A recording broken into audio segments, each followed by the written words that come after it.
The tale starts with a young man named Wataru Toyotomi, a 20-year-old typical college student who enjoys anime and manga, waking up in a meadow after being chased by a horned rabbit. Just the day before, he had enjoyed an all-you-can-drink night at an izakaya with friends, singing karaoke until dawn. After that, he stumbled home tired and somehow fell into the ocean. When he awoke, he found himself in a meadow in what he hoped was a fantasy world, since horned rabbits are common in light novels, leading him to suspect there might be a status screen. Wataru soon discovered a status screen with a message waiting for him, which he opened by tapping it. The message explained that he had slipped between worlds and ended up here, with no way back to his original world. It also revealed that he'd been granted two special abilities, language understanding and ship summoning. The first skill allowed him to comprehend and use all languages, both spoken and written, while the second, tied to his arrival from the sea in his name, let him call forth ships. Lying on the grassy field, he tried to wrap his mind around this strange new reality. Realizing he was stuck in this new world with no way home, Wataru decided to test his ship summoning skill, which sounded exciting. He pressed the button described in the screen, learning he could summon ships he bought, keep them in perfect shape, and control them easily. A shop menu let him buy new ships, and his first was a simple rowboat. He successfully summoned it, but since it appeared on the grass, it was just an ordinary boat with no water to sail on, so he began pushing it along. As he moved the boat, two horned rabbits charged at him, ready to attack, but when he braced himself and closed his eyes, nothing happened. Opening his eyes, he saw the rabbits lying still on the ground, possibly dead, though he wasn't certain. He guessed the ship somehow shielded him, and with the weather turning bad, he knew he had to find a village. Unsure if the rabbits were edible, he took them along anyway, reasoning from their aggression that this world could be perilous, and set off walking. He soon reached a forest that seemed like a place where monsters might lurk, making him nervous. Wondering what creatures besides horned rabbits might appear, he spotted a goblin staring at him from beside a tree. The goblin gave chase, and in his panic, Wataru fell off a cliff, though luckily he wasn't badly injured, and the goblin vanished. Looking around, he saw a city ahead and felt a wave of relief, hurrying toward it. A soldier stopped him, asking for identification, but Wataru couldn't admit he was from another world. Instead, Wataru told the soldier he'd been attacked by a monster while traveling and lost all his belongings, then asked how to enter the city. The soldier explained that he could get a temporary ID to stay for 3 days, but first he had to touch an appraisal crystal. Wataru did so, and since he wasn't a criminal, the soldier allowed him inside. Stepping into the bustling city, he felt a bit overwhelmed and noticed non-human beings among the crowd, confirming this was indeed a different world. Curious about many things, Wataru knew he had to act fast since his gate-issued ID would expire in 3 days, and he'd been told to join the Adventurers Guild before then. He spotted a building marked with a sword and shield and went inside. There he saw a lovely receptionist woman and a gruff-looking older man at the desk. Wataru wanted to speak to the woman, but her line was too long, and exhaustion pushed him to approach the old man instead. He asked if he could sign up as an adventurer there. The man explained that the registration fee cost 1 silver coin, but since he had no money, he offered 2 horned rabbits instead. The man replied that this wasn't sufficient, though he could arrange a loan for the silver coin, requiring repayment within a month. Unsure of the silver coin's value in Japanese yen, he inquired about ways to earn silver coins. The man informed him that they purchased horned rabbits for at least 5 copper coins each, and bringing in 20 would roughly equal a silver coin. Wataru considered whether he could catch 20 rabbits and felt uncertain. But he didn't want to risk being expelled from the city, so he agreed. The man instructed him to place his hand on a crystal, then handed him an F-ranked adventurer's card. He explained that ranks range from F to SSS, and completing more requests would increase his rank. When asked if he wanted to hide anything on his card, the man taught him that thinking conceal while tracing it would mask details, so he chose to hide his last name and unique skills. The man then reminded him of his task. He was warned not to forget about the horned rabbits and was given a booklet to study. He sold his rabbits for 7 copper coins each, and the guild attendant recommended a cheap lodging costing 10 copper coins per night. The place was cramped like a sardine can, but he was relieved to have somewhere to rest. Lying on the hard floor, he began reading the booklet, nearly dozing off, so he pictured the lovely receptionist explaining it to him. She said the guild wasn't tied to any nation, and it didn't involve itself in conflicts. However, individuals could choose to take war-related requests, and adventurers could accept quests 1 difficulty level above their rank. For those rank C or higher, emergency requests might become mandatory. Adventurers could also be nominated for tasks, but if they avoided requests for too long, their guild card would expire. Wataru felt okay with the guild's rules, though he doubted his skill's usefulness. He fell asleep pondering this and woke up later. It was noon when he got up, said hello to the landlady, and went to wash his face. He disliked the Japanese-style toilet and wished for a towel or toothbrush. For breakfast he bought bread and a rabbit skewer for 3 copper coins, then strolled around, seeing elves, dwarves, and beastmen everywhere. Seeking solitude, he summoned a ship and wondered why those rabbits had been defeated since he was broke and depended on this ability. Then he spotted a man fleeing. The man was escaping a swarm of horned rabbits, so Wataru quickly entered his ship, and amazingly, the rabbits died before reaching him. He realized they were being repelled and checked the ship's status, which described it as unsinkable and unbreakable. It also stated that nothing could board without the captain's approval, thrilling him with this powerful skill. The rabbits lay outside, struggling to enter, so he wondered if he could defeat them and struck one successfully. After defeating it, he hunted all the rabbits and sold some, though he couldn't carry many without a large bag. From 10 rabbits, he earned 70 copper coins, pleased to have made money legitimately and secured another night at the inn, even getting a corner spot this time. He reviewed the ship's details again, confirming that nothing could board without his permission, and if he revoked access, any person or object would be ejected. This applied even if someone on board tried to attack or kill. In a different world, Wataru marveled at the safety of his boat, imagining that with enough money he could call forth even grander vessels. He explored other ships, favoring the motorboat, and spotted a luxury liner in the shop. Curious about its type, he doubted he could ever afford it. Reflecting further, he pondered who had granted him this ship's summoning ability. In his first message to himself, he vowed to try his hardest the next day, planning to hunt more rabbits. With that, his new life in this strange world began effortlessly. On his 5th day, Wataru rose early to hunt rabbits once more, his special skill keeping him safe from injury. Though his current boat felt a bit cramped, he aimed to save up for a rubber raft. After selling that day's haul of rabbits, the buyer noted they could now process 25 horned rabbits more efficiently, offering 8 copper coins each, totaling 2 silver coins. Wataru agreed instantly, eager to buy the raft, but then recalled something important. He remembered owing the guild 1 silver coin, so he headed there to settle the debt. A new charming girl attended him, requesting his guild card. Excited to chat with her, Wataru handed over the card and coin. She cleared his debt from the card and asked him to verify it. Surprised that debts were tracked on it, he mentioned this, and she seemed puzzled, as someone should have explained this during registration. She noted he'd been given a booklet to read, visibly irritated at the old man who'd registered him. Apologizing, she offered to clarify things now. Wataru's mind wandered, picturing her beauty on an ocean date in a bikini. She explained that his guild card showed debts but could also hold money, allowing deposits and withdrawals at both the adventurers and merchants guilds. She advised keeping large sums with the guild for safety. She saw he wasn't fully listening, distracted by her looks, and pointed out he hadn't taken a quest yet. He explained he'd been hunting rabbits and could take any related task. She warned that failing to complete a request monthly would expire his card, mentioning available horned rabbit supply quests. Wataru thanked her warmly. Before leaving, she cautioned him about goblins and wolves outside the city, suggesting basic gear for protection. Grateful, Wataru visited the library to learn more about this world. He read a guide on the Latina kingdom, discovering its world capital at the center. With counts ruling cities in the north, south, east, and west, the western count governed the city he was in, a key western hub. The southern cities bordered the sea, linked to the capital by a vast river, tempting Wataru to use his boat summoning there. The world's races, dwarves, elves, and beastmen like a fox-eared girl, matched fantasy tales. He spotted a book, Introduction to Everyday Magic *, planning to read it next time after shopping. The following day, he bought an adventurer's set and tackled his first request, rousing F-rank tasks like weeding and finding lost cats. The receptionist said he could take E-rank requests too, so he checked those out. Many involved goblins, which felt overwhelming, but he found one needing 8 horned rabbits in good shape for 8 copper coins. Approaching the fox-eared receptionist, he smiled, and she remarked he now looked like a true adventurer. Wataru thanked her and submitted the request he'd chosen. When she accepted his request and wished him well, Wataru was astonished by her kindness and felt thrilled about his first task. He hunted 10 horned rabbits, exceeding the required 8, but chose to keep going. As he waited for the 11th rabbit, a goblin appeared, and though he panicked, the goblin couldn't reach him due to a protective barrier. Still, he was frightened by how near it came and grew anxious about the barrier's strength. Luckily, the goblin noticed something else and wandered off. Relieved when the goblin left, Wataru sent the ship back and began walking to the city. Halfway there, he realized he'd forgotten the rabbits on the ship before returning it. He started to panic, unsure where the ship went and unable to hunt more rabbits because of the goblin. Recalling the receptionist's advice, he headed back to the forest. Eventually, he called the ship back and found the rabbits he'd hunted still inside. Overjoyed, Wataru gathered the rabbits and took them to the Adventurers Guild. The fox-eared girl inspected them and confirmed they were high quality. It was his first completed request, so she praised him. The woman and man nearby also congratulated him, and he felt proud of his effort.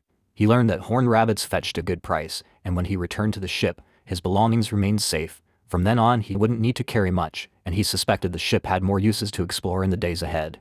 Eagerly, Wataru took on every request he could, earning 2 silver coins and 40 copper coins. With that, he could buy a rubber raft. He opened the ship purchase screen, inserted the coins, and the large raft appeared before him. It had space for items like a blanket and a table for resting. While he enjoyed his new boat, a man watched him through a crystal and planned his next move. In the following chapter, Wataru visits a doctor, a month after arriving in this world. Wataru visited the clinic because, as a child, he couldn't learn life magic, being from another world, though he kept that secret. The guild had directed him there. The doctor explained she'd flow magic through his body for 5 minutes to test his ability, charging 10 copper coins for the visit. Magic existed here, and among its types, everyday magic was a basic kind most people could use. Supposedly, everyday magic let you do things like make sparks, produce a bit of water, or stir a breeze.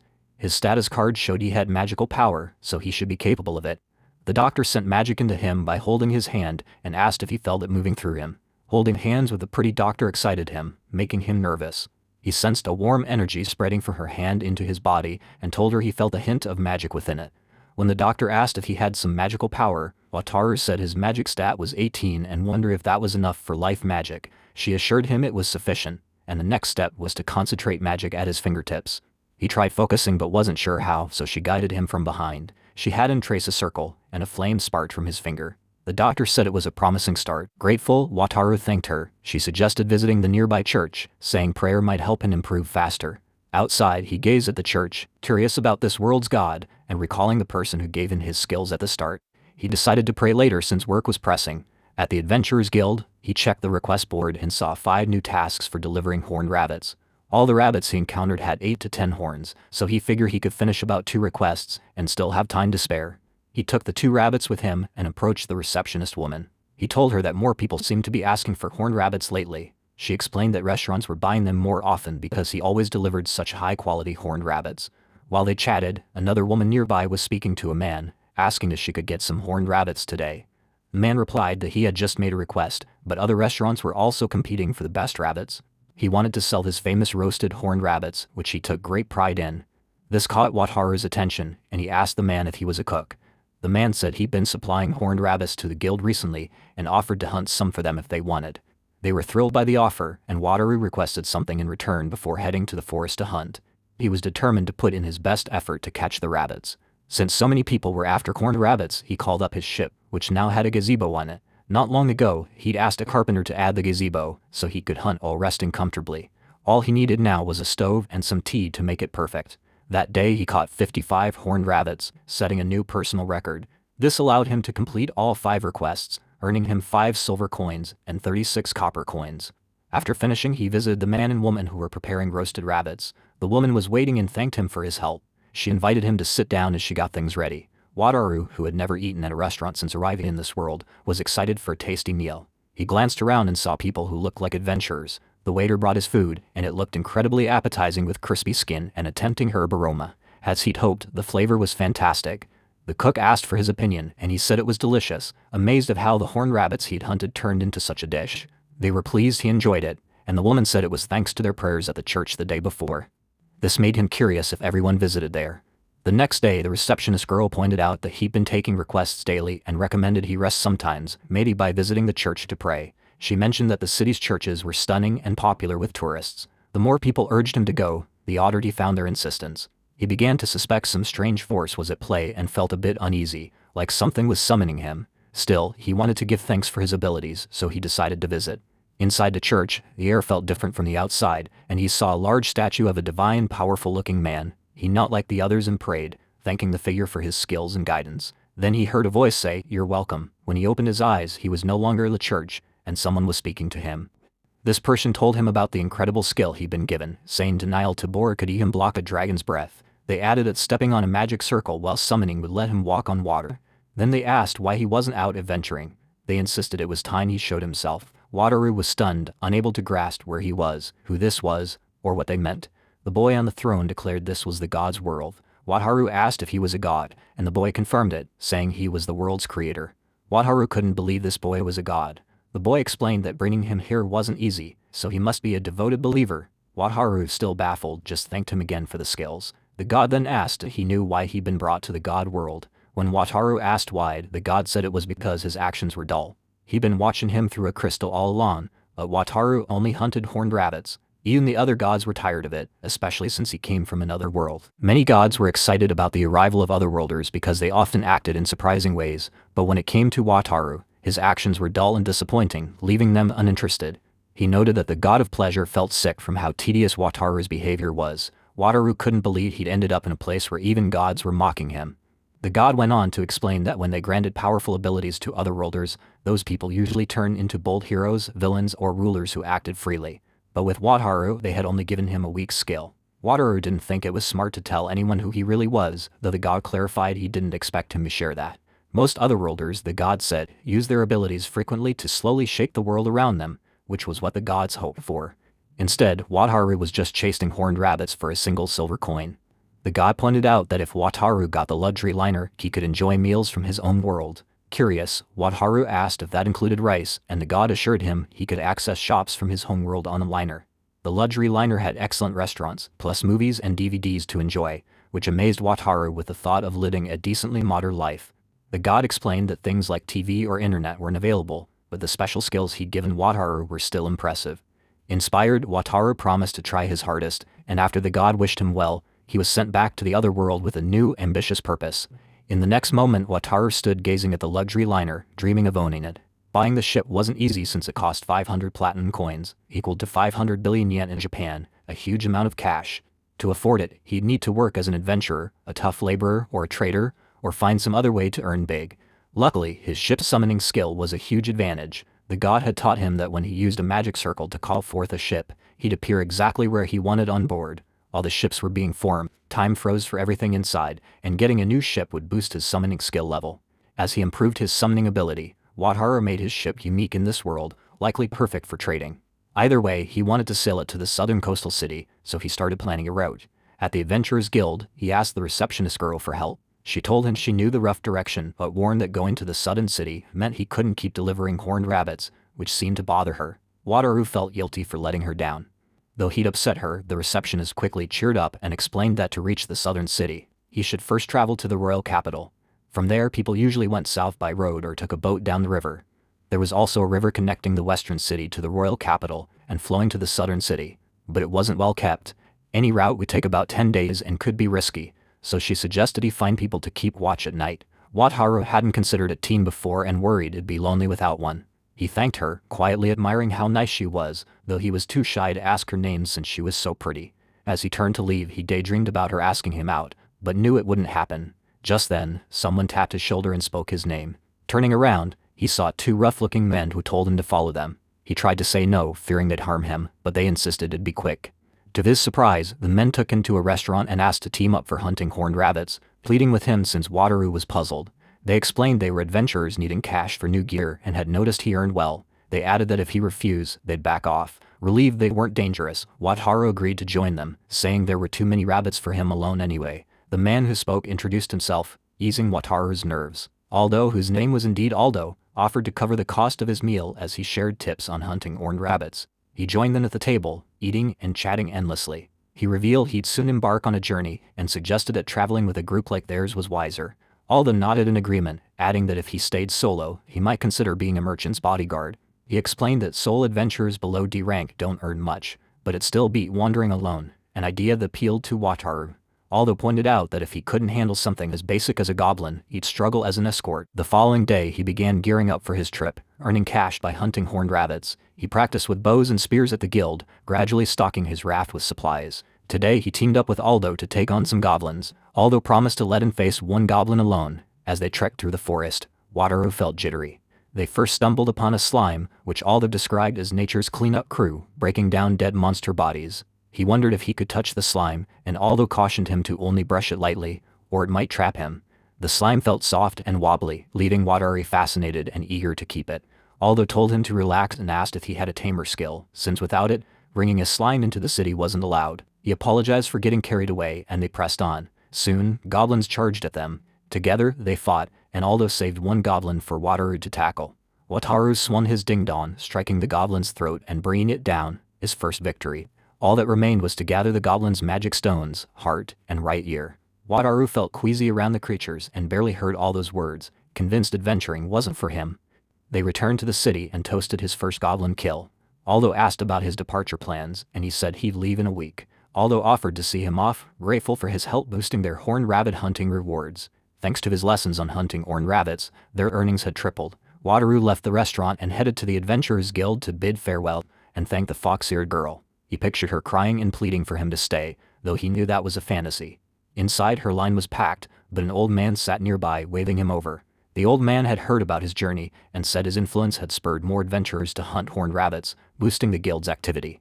Horned rabbit quests used to be ignored, but word spread that they were a quick way to earn coin. This helped newbies afford gear, cutting down on injuries, which thrilled the receptionists. Wataru wished the fox-eared girl had told him this herself. When his departure day came, he said goodbye to everyone he knew and set off. He reached a river, ready to launch his boat on the water, not the shore, recalling the god boy's advice. Following the god boy's words, he stepped onto a magic circle as the ship appeared, briefly floating on the water's surface. The ship materialized and he set sail for the southern city. He navigated until nightfall, considering docking somewhere. Spotting shady figures, he feared an attack and opted to sail farther. Later, he saw another campfire with a girl nearby. Unsure what to do, he called out to her from the boat. She turned toward him, and before he could react further, 4 stunning yet armed women stared at Wataru, questioning his identity. He calmly told them he was just an adventurer and warned them about bandits nearby upstream. The one who seemed to lead liked his advice and asked another named Rina to check it out.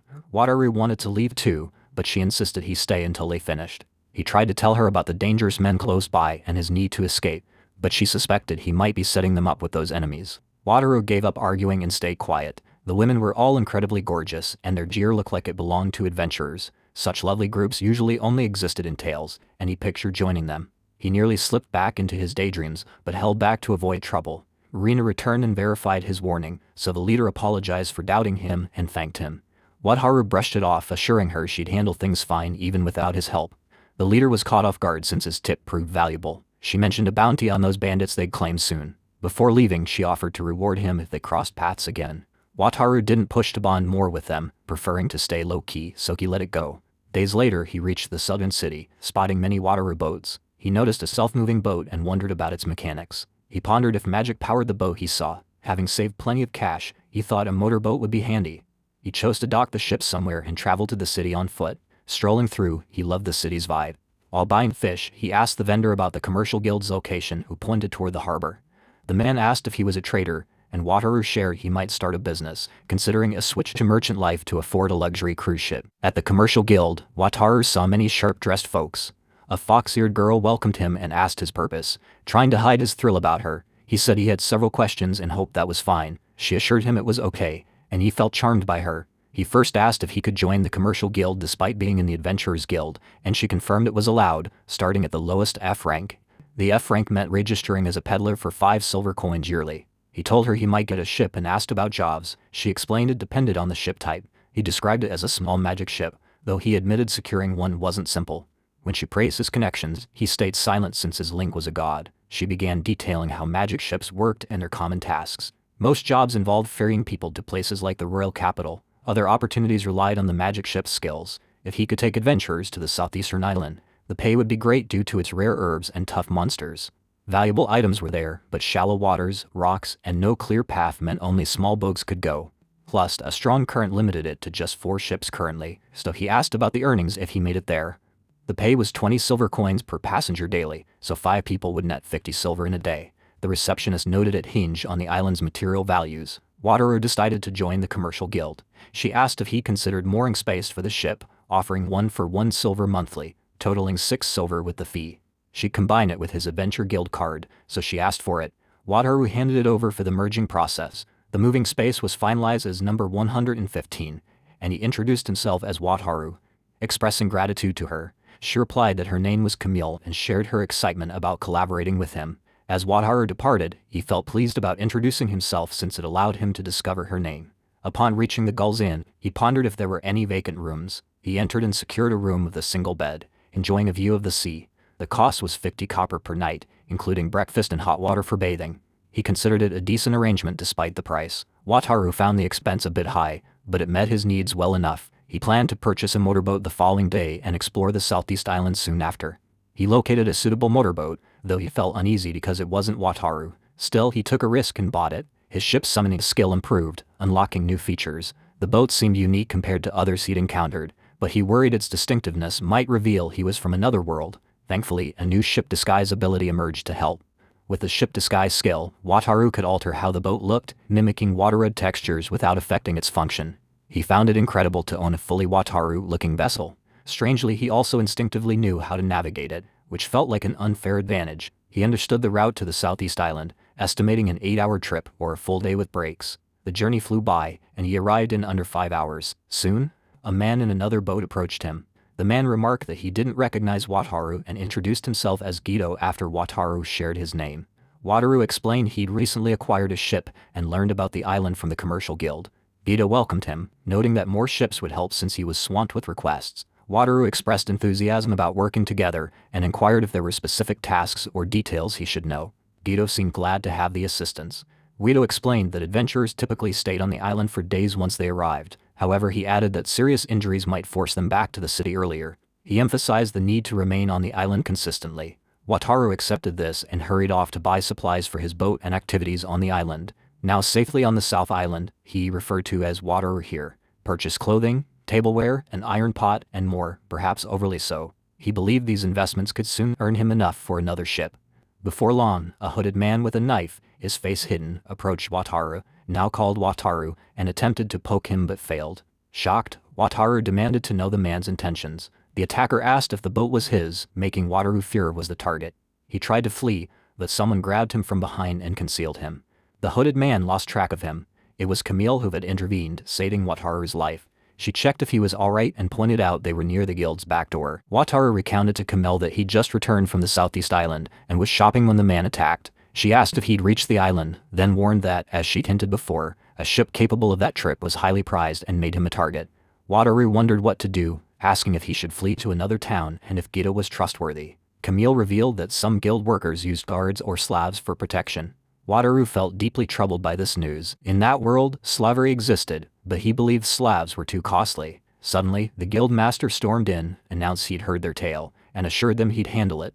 He informed Wataru he'd be away for a bit and instructed him to take a job on Southeast Island in the meantime. The guild master promised to arrange an escort for Wataru, cautioning him that a ship able to reach the island was valuable to the guild. He pledged to assist Wataru however he could. Wataru hoped to spend the night there, and with no other option he agreed. The following day, Camille stopped by to see if Wataru had rested well. The guild was supplying food for the island trip this time, and they'd soon meet the adventurers traveling on his ship. Just the night before, he dreamed of earning a huge profit, but now he faced a dangerous twist. When they reached the harbor, the adventurer team was already waiting, and they set off for Southeast Island. Wataru felt thrilled about his first mission. The adventurer group Gisola's leader, Alizia, asked if he was the person they'd met by the riverside recently, while vice leader Dorotha was nearly certain of it and mentioned bandits to him. Herma and Kara were lost in their own chat. Maria the scout stayed quiet, and priest Claretta thanked him for his past help, inviting him to dinner. The other girls liked the plan and offered to treat him too. Wataru couldn't believe he was reuniting with this stunning group and was eager to know them better. Still, Wataru worried that their admirers might harm him if he dined with such lovely women, so he attempted to decline by claiming he had tasks piling up, like finding an escort once he was settled. He suggested they could dine later when the timing worked. The girls seemed to accept his flimsy excuse with kindness. Wataru felt relieved at dodging the dinner for now and began fretting about the escort, since it was his first time having others aboard his ship. He nearly refused to let anyone board going forward. He decided to allow each person onto the ship one at a time as the island appeared ahead. Wataru warned everyone to brace themselves as the shaking would worsen. The girls clung on until they reached the shore, feeling relieved. Alicia thanked Wataru and proposed preparing to head into the watereds. They assisted each other off the ship with plenty of luggage. Dorotha remarked how quick the boat was and Claretta agreed, noting the ride wasn't too rough, which Wataru appreciated hearing. Wataru offered to brew some tea and asked if they'd like a rest before moving on. Irma said she was touched by the gesture, and Wataru found her incredibly attractive. After enjoying the tea, they said they'd return in 5 days and left. Soon after, Mr. Gato arrived with 2 men, introducing them as Carlo and Daniel to Wataru. Wataru expressed excitement about collaborating with them. Guido told Wataru he was fortunate to start with Gisola, a top-tier, skilled adventurer group, and an impressive one at that. Guido admitted he got anxious working with Gisola himself. Wataru remarked it felt like a fan club forming. Wataru noticed Guido seemed eager to warn him about hiring an escort due to risks tied to this magical ship. Guido shared he faced similar trouble. Carlo added he'd been hunted by dangerous foes and nearly deceived. Guido urged Wataru to take his advice seriously and not skimp on escorts, explaining all jobs had to go through the commercial guild. He cautioned Wataru that taking private requests could lead to traps or problems. Wataru told them he had the next 5 days free and planned to use some free chicken bones he picked up while shopping. He wanted to try cooking chicken soup, something he'd only watched on TV once, unsure if he'd succeed. He carefully followed every step he recalled, using simple magic that made things easier. Rito observed him muttering to himself while cooking and thought he was quite an odd character. After Wataru finished his task, he looked for a slime near the beach and discovered one, placing it on his knee while he pondered. He still hadn't figured out how to gain the taming skill to communicate with monsters. He simply wanted to enjoy the slime's company. His first day on the island wrapped up, and the next 3 days went by calmly with the peaceful sea. He began to consider if he could construct a floating cottage on the water using a skill. By the 5th day, he was set to leave when Gisola showed up right on time. They returned with Kara, one of the girls who had come along. Kara arrived in a flurry, carrying a massive monster on her back while the girls struggled to haul it carefully. Wataru was stunned and offered his assistance. Noting how exhausted they all appeared, Alicia explained it was a rare type of saber tiger that the Count wanted to preserve as a trophy. Wataru handed out Oshibori to everyone, and when they asked what it was for, he clarified that it was a warm, wet cloth that felt nice for cleaning their hands and faces. Alicia mentioned she'd been washing with water, but using a heated cloth to wipe down was a soothing change. Wataru also cooked a meal for them, and they were thrilled to eat it. He shared that he'd been perfecting the soup for 5 days and felt proud of it.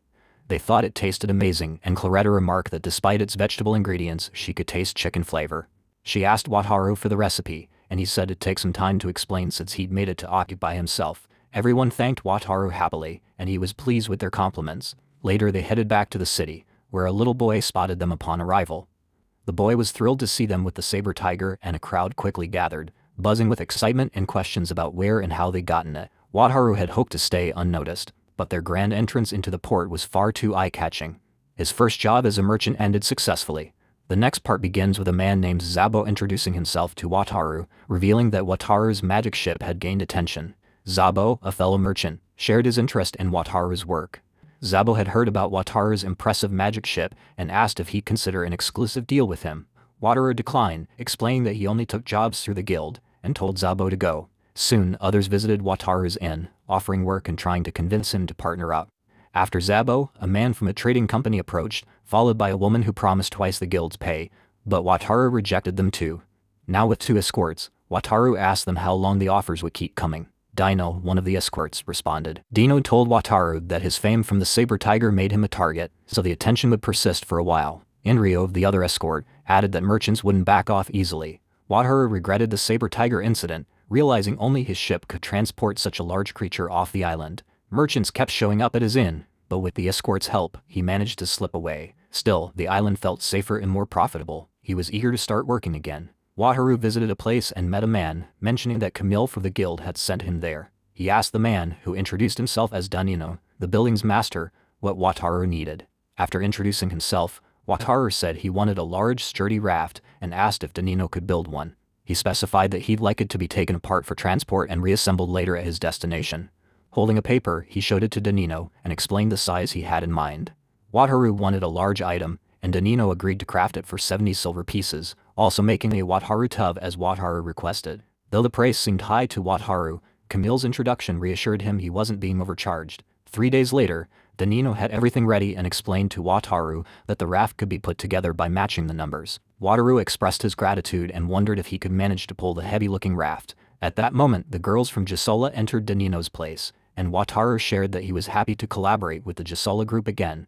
The girls replied that they enjoyed working with Wataru and asked if he was okay with them selecting his ship, noting how tough things must have been for him after past events. Wataru assured them he'd manage, then told his escorts, Dino and Enrio, he'd return in 5 days, thanked them once more, and departed. Claretta mentioned to Wataru that she tried his bird bone soup recipe and found it tasty, also praising the kelp soup stock he'd given her. Hearing this, Wataru felt pleased. Wataru told Claretta he'd dry more kelp at the island, and encouraged her to take as much as she wanted. Dora, meanwhile, asked Wataru about the waterhead in the boat, and he explained he planned to create something nice to float in the bay. The girls realized it was still a secret since it might not work out, but they were all thrilled by the idea. Wataru figured Wataru couldn't fail again, and after the Gisola group left, Wataru began working. When Guido showed up, he inquired about Wataru's plans for the waterhead. Wataru shared that he intended to float a raft, and Guido asked if he was assembling it now, offering to assist since he was there. Wataru was delighted by the help, and they started building right away. To Wataru, assembling the raft felt like piecing together a giant puzzle, though the large water-red pieces were tough to handle. He thought he couldn't have lifted them back in Japan, but since arriving in this world, his strength had grown, reaching level 20, which seemed to make a difference. This increase in strength and endurance surprised Wataru, as he hadn't noticed his levels rising. Once the work was complete, he admired the incredible bath raft he'd built. Though it cost a lot, being Japanese, he refused to skimp on a bath. He checked the distance from the island, which seemed fine, and used everyday magic to fill the tub with water, heating it with hot stones until it was just right. Wataru then stripped down and began enjoying his bath. Taking in the stunning ocean view, Wataru savored a long bath that day. When Alicia and the girls returned, they said they gathered plenty of good materials and came back early, eager to see Wataru's secret raft. Excited, Wataru showed them the bath raft, and the girls were stunned, thinking only rich nobles or merchants owned such a thing. Wataru was amazed and curious to see them try their first bath, and when Alicia asked who wanted to go first, the moment felt special. Kara and Claretta hesitated, feeling nervous about the bath, which caught Wataru off guard. He told them to call him if they needed anything and stepped away. Following his advice, they undressed, washed off, and Alicia went in first, clearly enjoying it. Hearing their joyful voices from the island warmed Wataru's heart. Kara and Claretta, still unsure, asked if baths really felt that nice, and Wataru admitted some might not like it but felt skipping it was a major loss in life. Wataru suggested they start by dipping their feet in to relax, and Alicia called out that they'd finished their bath, asking if Kara and Claretta wanted to try. They agreed, cautiously starting with one foot. Half an hour later, they finished and were chatting about how great it felt. Alicia mentioned she didn't even feel tired, and as they raved about the bath, Wataru watched them fondly. While he enjoyed his happy time on the island, things in the city were growing tense. Camille rushed to the guild master in a frenzy, telling him that Wataru had been accused of theft. In the next moment, Wataru and his group were back from the island, with Wataru praising everyone for their efforts. Dorotha mentioned they gathered plenty of valuable items again. Alicia chose to go with Wataru to the guild, and as they walked, townsfolk found it intriguing to see a man strolling with stunning women. Wataru figured Gisola's fans might come after him because of this. When they reached the guild, Wataru expressed his gratitude to them for joining him. Alicia assured Wataru he could ask for help anytime, whether it was for a hot bath or a tasting meal. The group loved the bath, and their joy made him happy, especially seeing the beautiful women so content. He'd finished a raft that looked solid and considered testing it to see if it could hold a sleeper. Adding a tent, he thought, could turn it into glamping. Suddenly, Camille burst in, panicked, saying there was trouble. Before she could clarify, a group of men arrived and declared Wataru was under arrest for allegedly stealing the Z family's magic ship. Camille protested, but the men pressed on. Just as they were about to seize Wataru, Dino and Enrio stepped in to block them. The guild master joined too, insisting there was no proof of the claim yet, and he wouldn't let them act alone. While Wataru tried to make sense of it all, the men left. Inside the guild master's room, the guild master told him a merchant named Zabo had accused him of stealing a family heirloom ship. Wataru said he'd never met Zabo and wondered if the man had confused him with someone else. Wataru explained he couldn't have taken it, as his ship was a Japanese-made vessel, not even from this world. Enrio pointed out Zabo was a merchant who'd recently sought a contract with them. The guild master recognized Zabo as a petty crook with a shady past, suggesting he was targeting Wataru's ship after being refused a deal. Wataru was shocked at Zabo's nerve, but the guild master noted such tactics rarely succeeded. However, Zabo had backing from a noble, Baron Benvenuto, whose influence men officials couldn't dismiss him easily. Desperate, Wataru asked what to do next. The guild master suggested a trial by fire, leading Wataru to face a trial in another world. In the courtroom, he saw Zabo, a judge, and observers. A man announced they'd review Zabo's theft claim about the magic ship, warning that the sudden count's presence demanded respect. Wataru eyed the judge, questioning if he was truly impressive. When asked if he had a defense against Zabo's accusation, Wataru insisted he hadn't stolen the ship. He bought it fair and square with his own money. Zabo wailed and shouted that Wataru was lying, claiming the ship was a cherished vessel Baron Benvenuto had once used. Another man chimed in, confirming it was Zabo's ship from years back. With no doubt about it, Wataru asked if he could object and requested to use the ship to prove his point. The judge agreed, giving Wataru his chance. He challenged Zabo to activate the magic ship, arguing that if it was truly his, he'd know how. Zabo smirked, knowing magic ships needed specific tricks involving magic channel into them. Wataru let Zabo try, but despite his efforts at various spots, the ship wouldn't start. Wataru stayed calm. He knew it wasn't a magic ship at all. It needed a key to work. Zabo's attempts failed, and now it was up to the Count and others to decide. Zabo scrambled to justify himself, but the truth was clear. The ship didn't respond to him, leaving his claim hanging in the balance as judgment loomed. When Wataru activated the ship that was thought to be broken, everyone was shocked, and the judge ruled that Zebo's claim was untrue. The crowd began to criticize Zabo and the Baron for making up lies to take a magic ship from its rightful owner. They planned to question and examine each citizen closely to stop any more weak excuses from being used. Wataru walked out of the courtroom grinning widely, and the guild master praised him, though he admitted he felt anxious about what was ahead. The guild master revealed he had asked the sudden count to join the trial, which stunned Wataru since he couldn't believe he was in that role. Camille shared that the Southern Court already knew Zabo and the Baron were troublemakers plotting something bad, so they saw the trial as a perfect chance to catch and punish them. People chatted about how satisfying the trial felt and were glad to see Zebo face consequences. It was a tough ordeal, but they had beaten the villains in the end. With the case finished, Wataru hoped he could now relax, but the town stayed just as messy with bribery and attacks still common. Wataru left town life behind, taking jobs and traveling to the island, where Guido and others began building more rafts, turning the place into something like a vacation spot. In his work, he teamed up with new groups beyond just Gisola, and even got better at cooking. After 6 months, his savings on the guild card grew to 4 white gold coins. His wealth reached 68 white gold coins and 80 silver coins, equal to 740 million Japanese yen. But he'd need at least 50 billion yen for a luxury liner, which would take over 50 years to earn at that pace, so he set his sights on the continent across the sea, planning to buy a new boat and trade with the southern continent. Pepper trading was a classic way to earn cash in this medieval fantasy world, and by magic ship, it took a month to fetch pepper from there. People claimed it brought in big money. Wataru debated which ship to pick for the long journey to the southern continent, thinking a big deck would work well. Camille from the commercial guild warned him about giant monsters in the open sea, noting only 1 in 30 ships usually made it back safely from there, and she wished he'd stay put. But his ship couldn't sink or break, so he wasn't worried. Guido spotted him enjoying during the day and cautioned him about it. Guido brushed it off, saying it was just one drink, and asked what Wataru was doing with the map. He warned that the southern continent trip was risky and wondered if Wataru really needed the money that badly. Wataru explained he wanted to try trading since he had a solid magic ship, though he kept quiet about feeling pushed by God to go.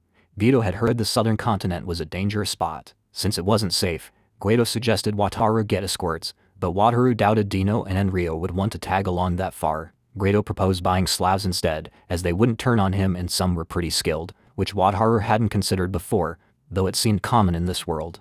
After being transported to this new place, he hoped to find his fated partner, imagining it be a stunning woman who'd guard or love him. Guido saw Wataru zone out and told him not to push himself too hard before leaving. Then Alicia called Wataru's name, upset with Claretta and Irma that he was heading to the southern continent. Claretta urged him to stay cautious, while Alicia said it was because of him the island became a safe, cozy home.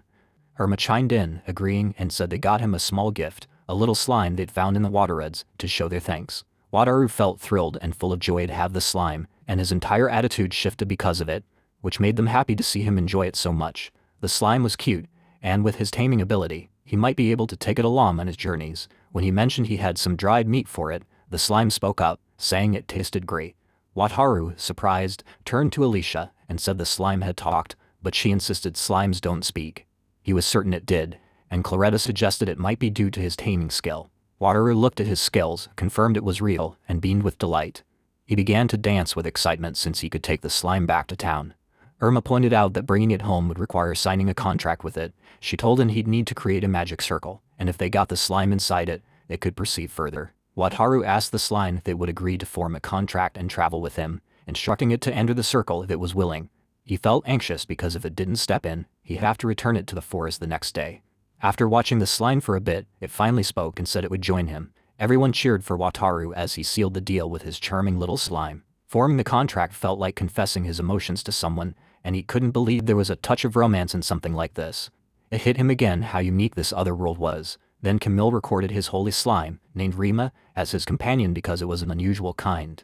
She cautioned him to watch out so Rima wouldn't get stolen. Wataru brought up wanting to buy a new magic ship and asked if he could take out white gold coins without prior notice. Camille replied that if he withdrew fewer than 10 white gold coins, they could prepare it that day. She looked upset about his move in the pepper trade, but he reassured her his next ship would be excellent, and there was no cause for concern. Though she stayed worried, his knack for connecting with and swaying people stood out. His skill at influencing others was impressive, and Camille knew he could always purchase a ship from a commercial guild. Wataru was struck by how she tied business into this. She asked if he needed more help, and Wataru requested an introduction to a Slav trader. They arrived at a place with a fancy lobby, where Rima slipped into a bag. A man welcomed them and led them to a room where Duyo, the head of the trading center, introduced himself. He assumed they wanted a female Slav who could serve as an escort. He started by explaining there were two kinds of Slavs: debt Slavs who sold themselves to clear debts, and criminal Slavs who lost their freedom due to serious crimes. Criminal Slavs typically faced hard labor, so he was after a debt Slav. There were rules for debt Slavs. Masters couldn't kill them, force them into violent or chaotic crimes, and had to ensure their basic needs were met. Masters had to provide Slavs with enough food, clothes, and housing. Slavs owed complete loyalty to their master, couldn't run away, and had to keep everything secret. The contract with a Slav was tied to the god of commerce, so breaking rules meant divine punishment. Wataru found it surprising that even this trade involved a god's judgment. Duyo added he could show them the best their center offered, though it cost a bit more. Wataru inquired what he meant by prisir, and Duyo said each one was 30 gold coins. The price was high, but not beyond what he could pay right then. He asked to see them, and Duyo clapped, confident Wataru would adore them both. Two girls entered, one, Enzo from the Flame Tiger tribe, and the other, Felicia, from the Dark Elves. When Duyo asked what he thought, Wataru's expression already showed he was smitten. Both were stunning, and he imagined them as his escorts. Wataru was initially impressed but then realized that if these two were so talented and attractive, there should be wealthy people willing to pay 30 gold coins for them. Duyo clarified that their appeal drew many buyers, allowing them to pick the best master for themselves. Plenty of customers had tried bargaining with them and failed, meaning it wasn't just about cash. Wataru had to win their approval too. Duyo added that the talks would happen privately, involving only Wataru and the two of them.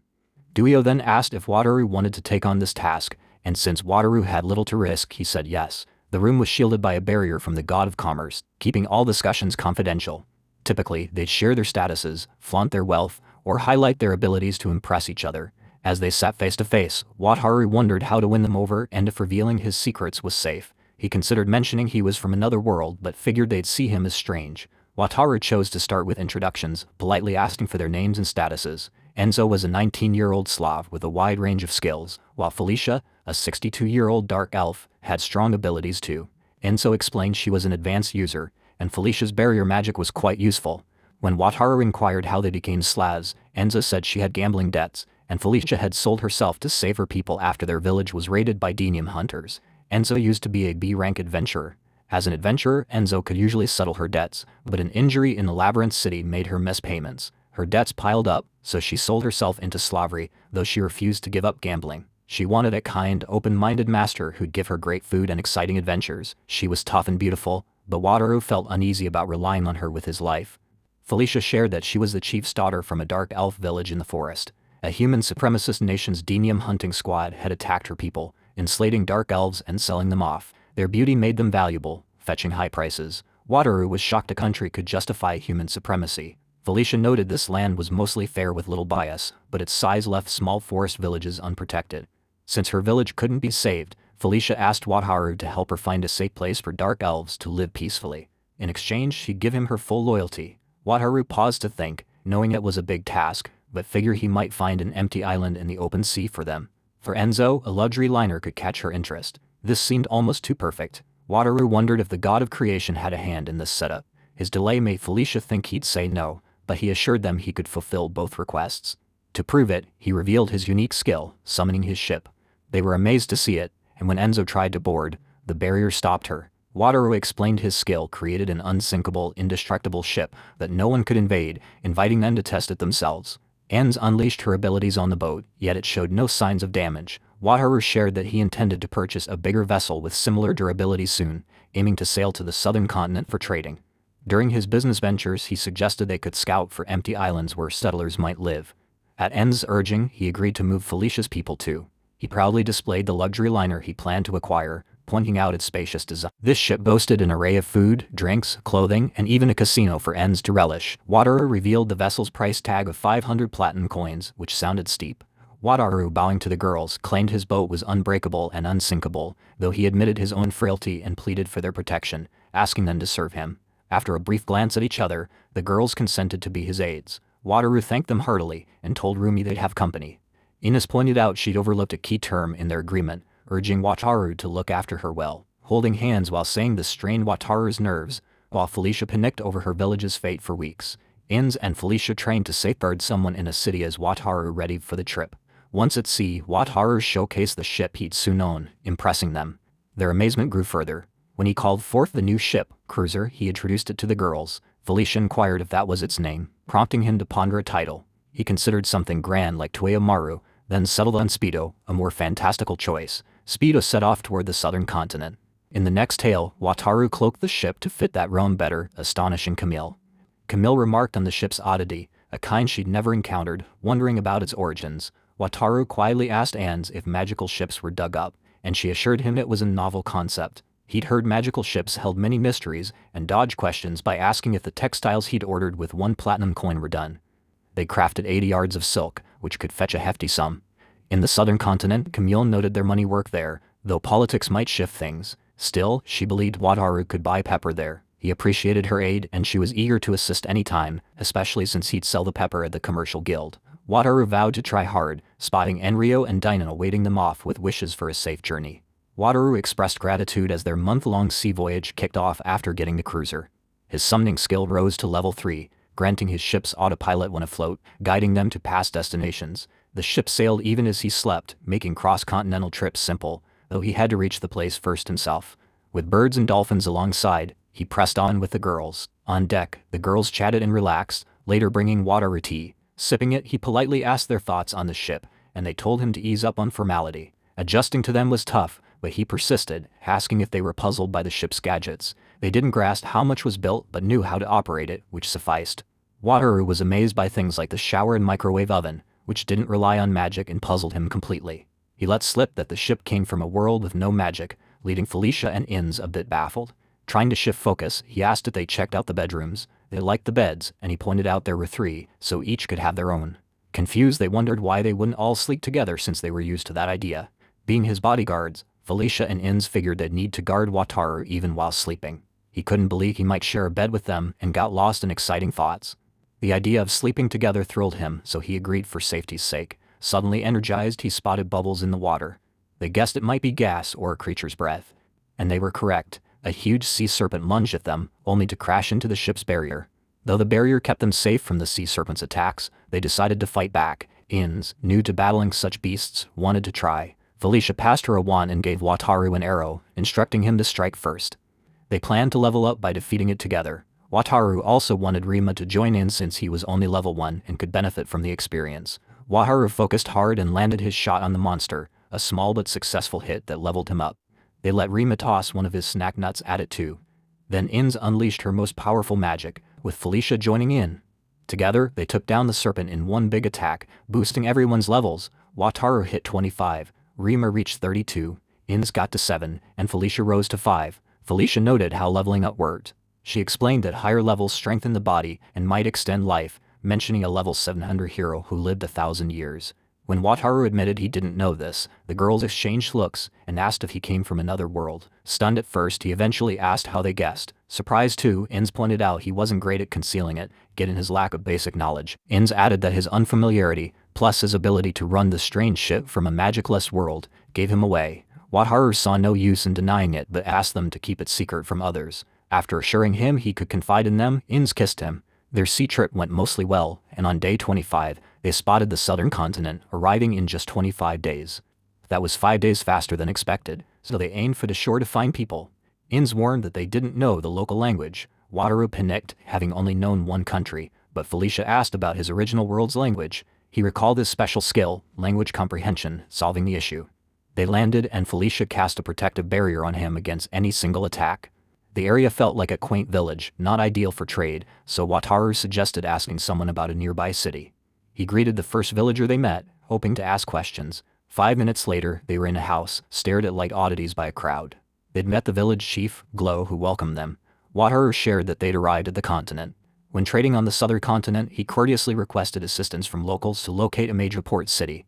Glauco explained that Tavali, a large port city, was about 10 days' walk to the west. Wataru was thrilled to hear this, but Chief Glauco added that the king of their nation, Katten, had died 2 months earlier, sparking a succession war. Though it hadn't yet turned into full combat, the public order in Tavali had declined noticeably. Curious, he pressed for more details about the situation there. He learned that after the king's unexpected death, the first and second princes were now vying for the throne. The first prince's mother was a legitimate wife from a foreign royal family, while the second prince's mother was a concubine from the prime minister's household. The prime minister argued that the first prince didn't deserve the crown and pushed for the second prince to take it instead. This dispute had caused the current unrest, with both princes recruiting soldiers, leading to a rise in mercenaries and troublemakers in Tavali. Glauco cautioned him to stay cautious if he went there. They returned to the ship to plan, and Wataru asked for opinions. Felicia proposed that she and Anne scout the city alone since they could manage some risks. Anne's agreed, noting they'd come too far to turn back now, and in the worst case, they could retreat. Using his ship as an escape option sounded appealing to Wataru, who liked the plan and felt they needed to see the city for themselves to understand it. A few days later, they neared Tavali, a massive city as expected. Walking its streets, it felt calmer than Wataru had imagined. Suddenly, some men approached Anne and Felicia, asking to hang out. Wataru, anxious, claimed they were his escorts and declined, but the men ignored him. The girls checked with Wataru, who allowed them to handle it. He swiftly dealt with 2 of the men without magic, and after Felicia showed her powers, the others fled to fetch guards. Sensing trouble, they escaped too, running until the pursuit stopped. Anne wondered what to do next since the area had many rough characters, but the stalls were open, so they could still buy supplies like pepper, Camille noted. Camille also pointed out a guild existed on this continent, so Wataru decided to visit it first. He asked a vendor for directions, but the man demanded payment. Wataru handed over a foreign coin, which the man took, directing them to an underground passage where the commercial guild was located. After paying a road fee, they entered the passage, where numerous people tried selling them goods. Vendors offered items like lamps for 10 copper coins or guides for 50, but Wataru refused them all and hurried away. Felicia wanted to hear them out, but Anne's warned that buying one thing would mean buying everything. Eventually, a little girl offered Felicia a rose, which she took without hesitation, costing them 10 copper coins. 2 hours later, they finally reached the commercial guild. A man requested to speak with a representative and, upon learning they were from the northern continent, escorted them to a private room. There Mia, the vice manager of the guild, welcomed them warmly. Wataru was instantly taken by her stunning looks. Mia inquired if he was there to buy pepper, and he nodded yes. He then asked if trading was still possible given the city's tense situation. Mia explained that the local feudal lord supported the first prince and was recruiting troops, hinting that a fight might break out soon. Mia assured him, though, that he could relax because buying pepper now was a smart move financially. She shared excitedly that they were holding a huge pepper sale, slashing prices in half. With a potential civil war looming, nobles were desperate to trade their pepper for war funds. Wataru liked the sound of this deal but was curious about her enthusiastic sales talk. Inz checked if he was fine with it, and Wataru confirmed they'd buy the pepper. Mia then asked about his budget, eager to keep the deal moving. Wataru revealed he had 2 platinum coins and some spider silk he brought to sell. Mia was overjoyed, calling him a lucky man blessed with wealth. She noted that if war had already started, luxury goods like silk would be unsellable, but their guild could still buy it now. However, she warned they couldn't pay more than the usual market price. Wataru agreed to her terms, and Mia's excitement grew as she asked him to confirm how much spider silk he had. The next day, Mia asked if he'd picked an inn yet and offered to recommend one run by their guild. As she led them to the door, she kept suggesting extras like clothes and a guided tour, promising to meet again tomorrow before closing the door. The group felt a bit dazed by it all. Inz was shocked at how fast the deal concluded, while Felicia praised the sharp business sense of the city's people. Wataru shifted the conversation, recalling how Mia had urged them to go sightseeing and even suggested a shop. While they chatted about her recommendations, a man stumbled and fell in front of them. Then 2 rough-looking men started eyeing Inz and Felicia with interest. Wataru wondered how long he could put up with random people bothering them like this, all for pepper, but he knew he had to push through. In the next chapter, he woke up with Inz's feet in his face, realizing they were now on the southern continent. They enjoyed a tasty breakfast, similar to the delicious meal they'd had the night before. The inn's food was amazing, with every dish bursting with spices, just what you'd expect from a pepper-rich land. Wataru felt bad for making Rumi wait in the bag, so he shared some food with him. Felicia asked about his plans, and he said they'd visit the commercial guild that afternoon to sell this spider silk. He added that they might not have much time for sightseeing. The girls felt sorry about yesterday's constant interruptions, which kept ruining their day.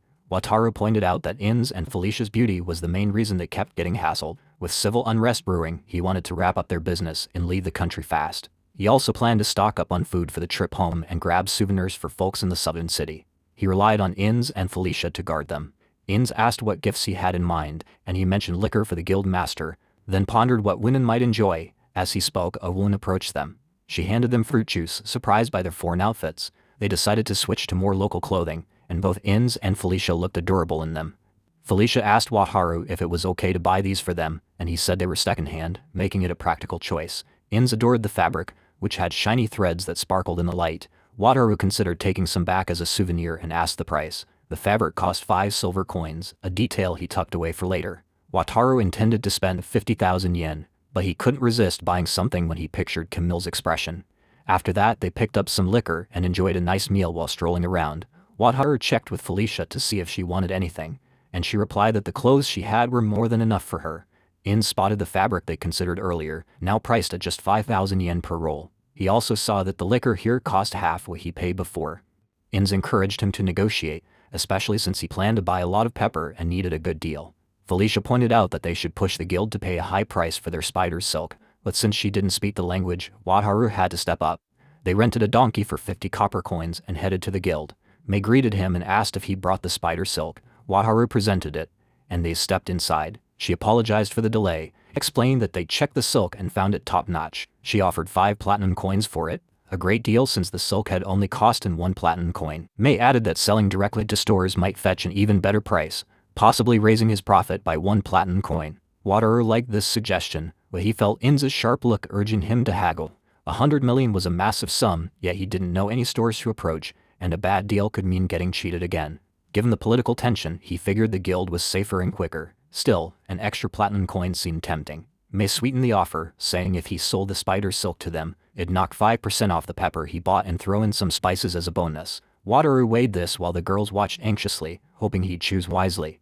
They sighed in relief when he went with May's deal. After selling the silk, they stepped outside. Wataru managed to buy 2 platinum coins worth of pepper and asked to be paid for both the silk and pepper, though preparing that much cash would take time. The guild promised to deliver the goods later. In the end, Wataru couldn't negotiate the price, but Ins was fine with it as long as he was happy. She asked if he felt good about it, and Wataru said he did. Confident they'd still make a big profit. Since it was a large amount he borrowed their storehouse, he proposed gradually loading the pepper onto the rubber raft. Just then, the little girl from the day before tugged at Felicia's dress, offering flowers for 30 copper coins. This time, Felicia turned her down. Aza. The girl's mother approached and thanked Wataru, explaining that he'd saved them.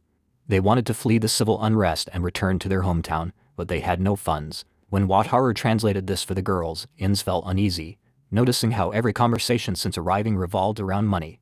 The girl and her mother walked away, but Felicia wanted to buy a flower. She apologized for asking, but she genuinely wanted to help them get home. Wataru understood, as she'd been concerned about her own hometown, so he handed her the money. Ins remarked that Wataru was too lenient with Felicia, but Wataru countered that he'd also bought her the liquor she wanted. Feeling good about his successful purchase, using his skill, he finalized the goods return, completing the loading of 7 platinum coins worth of pepper. They'd spent all their money, so it was time to head back to Speedo. He wished to explore the continent more, but getting caught in a civil war would be risky. With that, they planned to return to the southern city. Meanwhile, they intended to search for an island where the Dark Elves could relocate for Felicia. In the next scene, aboard the ship, Ins asked if she could shower. Wataru agreed, but Felicia thought it'd be rude for her to go before him. Surprisingly, Ins invited him to join her, making his nose bleed.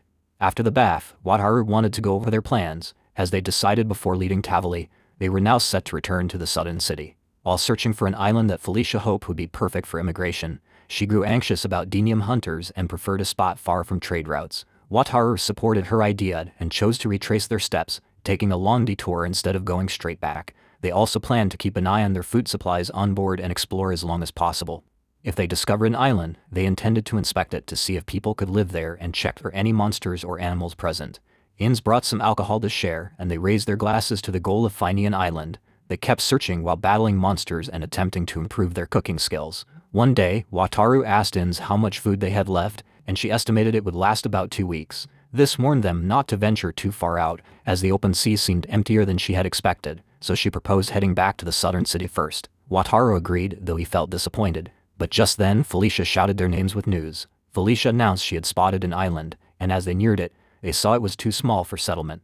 Nearby, they noticed another similar islet, so Wataru decided to explore the area further, hoping a bigger island might be close. He didn't know much about it himself, but he thought islands might form from volcanic eruptions or earthquakes deep underwater, suggesting that several islands could cluster together in one region. With their food supply giving them just 1 week, they began searching the area more thoroughly until rain forced them to take cover inside.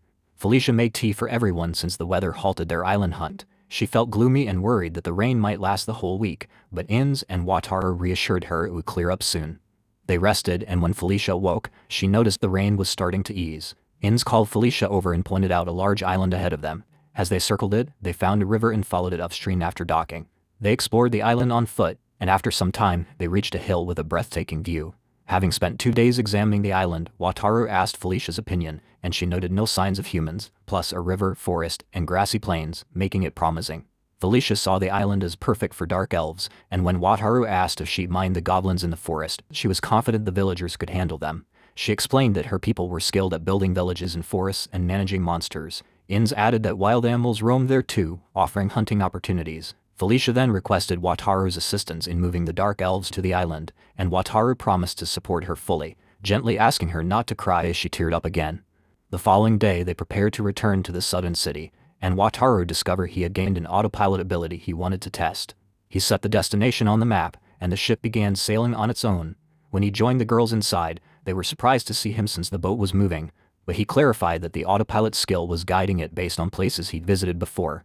Felicia and Inns were fascinated by this new ability and grateful for its help.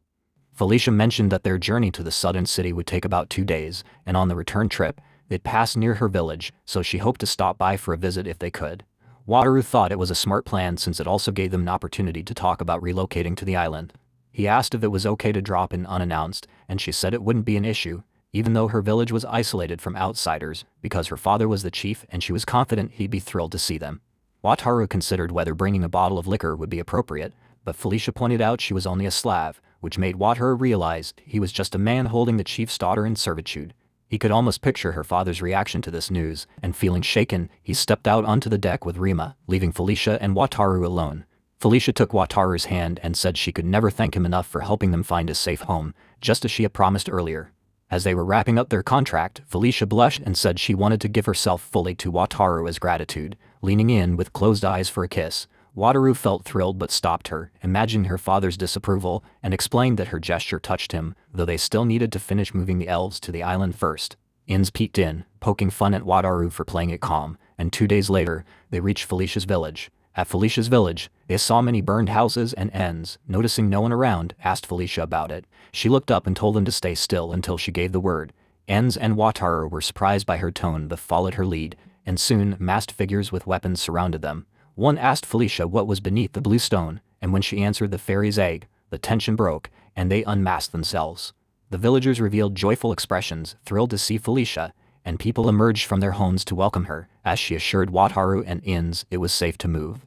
Wataru was struck by the beauty of the dark elves, and Felicia's father, the chief Federico, approached to ask about her companions. Wataru introduced himself, and Federico welcomed them inside, where they discussed the island relocation, which Felicia supported, though Federico had questions for Wataru. Federico wondered why Wataru would go to such lengths to transport them to an island without knowing them, making Wataru nervous and sweaty, but he was amazed when Federico teared up, touched by his kindness. Federico called it a dream come true, though he needed time to talk it over with the village, asking Wataru for patience. Wataru agreed, noting he had to return to the southern city anyway. They shook hands, and Felicia's mother, Cecilia, entered to ask if their talk was done, offering to cook for them if they'd stay the night, then left. Felicia clearly longed to see her mother but stayed to protect Wataru, who reassured her he had Inns for company and encouraged her to go. Felicia expressed her thanks and stepped out to join her mother. Federico was glad to see his daughter thriving, and Wataru thanked him for trusting him, expecting suspicion instead. Federico said he could tell from Felicia that Wataru was good-hearted, admitting he'd sacrificed his daughter for the village and felt ashamed to face her. He appreciated Wataru reuniting them and seeing her smile again, and as they bonded, Wataru simply wished for the island move to succeed. From that moment, everyone could enjoy a peaceful life, and the following day they prepared to leave, expressing gratitude to Federico for his warm welcome. As they headed back to the ship, Felicia appreciated Wataru's help with this task, and he felt good knowing she was pleased. Wataru then thought about Enza's family, suggesting they could visit her hometown if she wished, but Enz strongly opposed it, not wanting to reveal to them how she ended up as a Slav, a story she had no plans to share now that they have finished everything they set out to do on this journey. With all their objectives met, it was time to head back, and the southern city was just 2 days away. During this time, they moved all the pepper from the rubber boats onto Lugo's deck, but it could only hold half of what they purchased, leaving 20 bags behind on the boats. If they took more than the deck could manage, Lugo's special ability might be exposed, so they chose to sell the extra later. After that, he got ready the gifts he planned to hand out to everyone when they returned. Back in the southern city, he couldn't wait to see everyone, especially the women, after the 2-day trip. Uedo told Camille he'd just seen him at the harbor, back from the southern continent. Camille stepped out, spotted Wataru at the port, shouted his name, and shared how glad she was that he returned unharmed. Wataru was thrilled to see Camille too, overjoyed that she came to the harbor to greet him, even if it was part of her duties, and he asked if they could take their pepper to the guild immediately. Camille agreed and led everyone to the transport area, where she inspected the pepper and found it to be of excellent quality. She praised him for his successful trade journey, noting that it all added up to 72 platinum coins, and asked if that price worked for him. Wataru accepted it and requested she put 50 coins into his guild account. He then showed her a souvenir he brought, and though Camille shyly asked if it cost a lot, Wataru reassured her not to worry since she'd done so much to assist him. She thanked him kindly and promised to cherish the gift, and then he presented some liquor he brought for the guild master.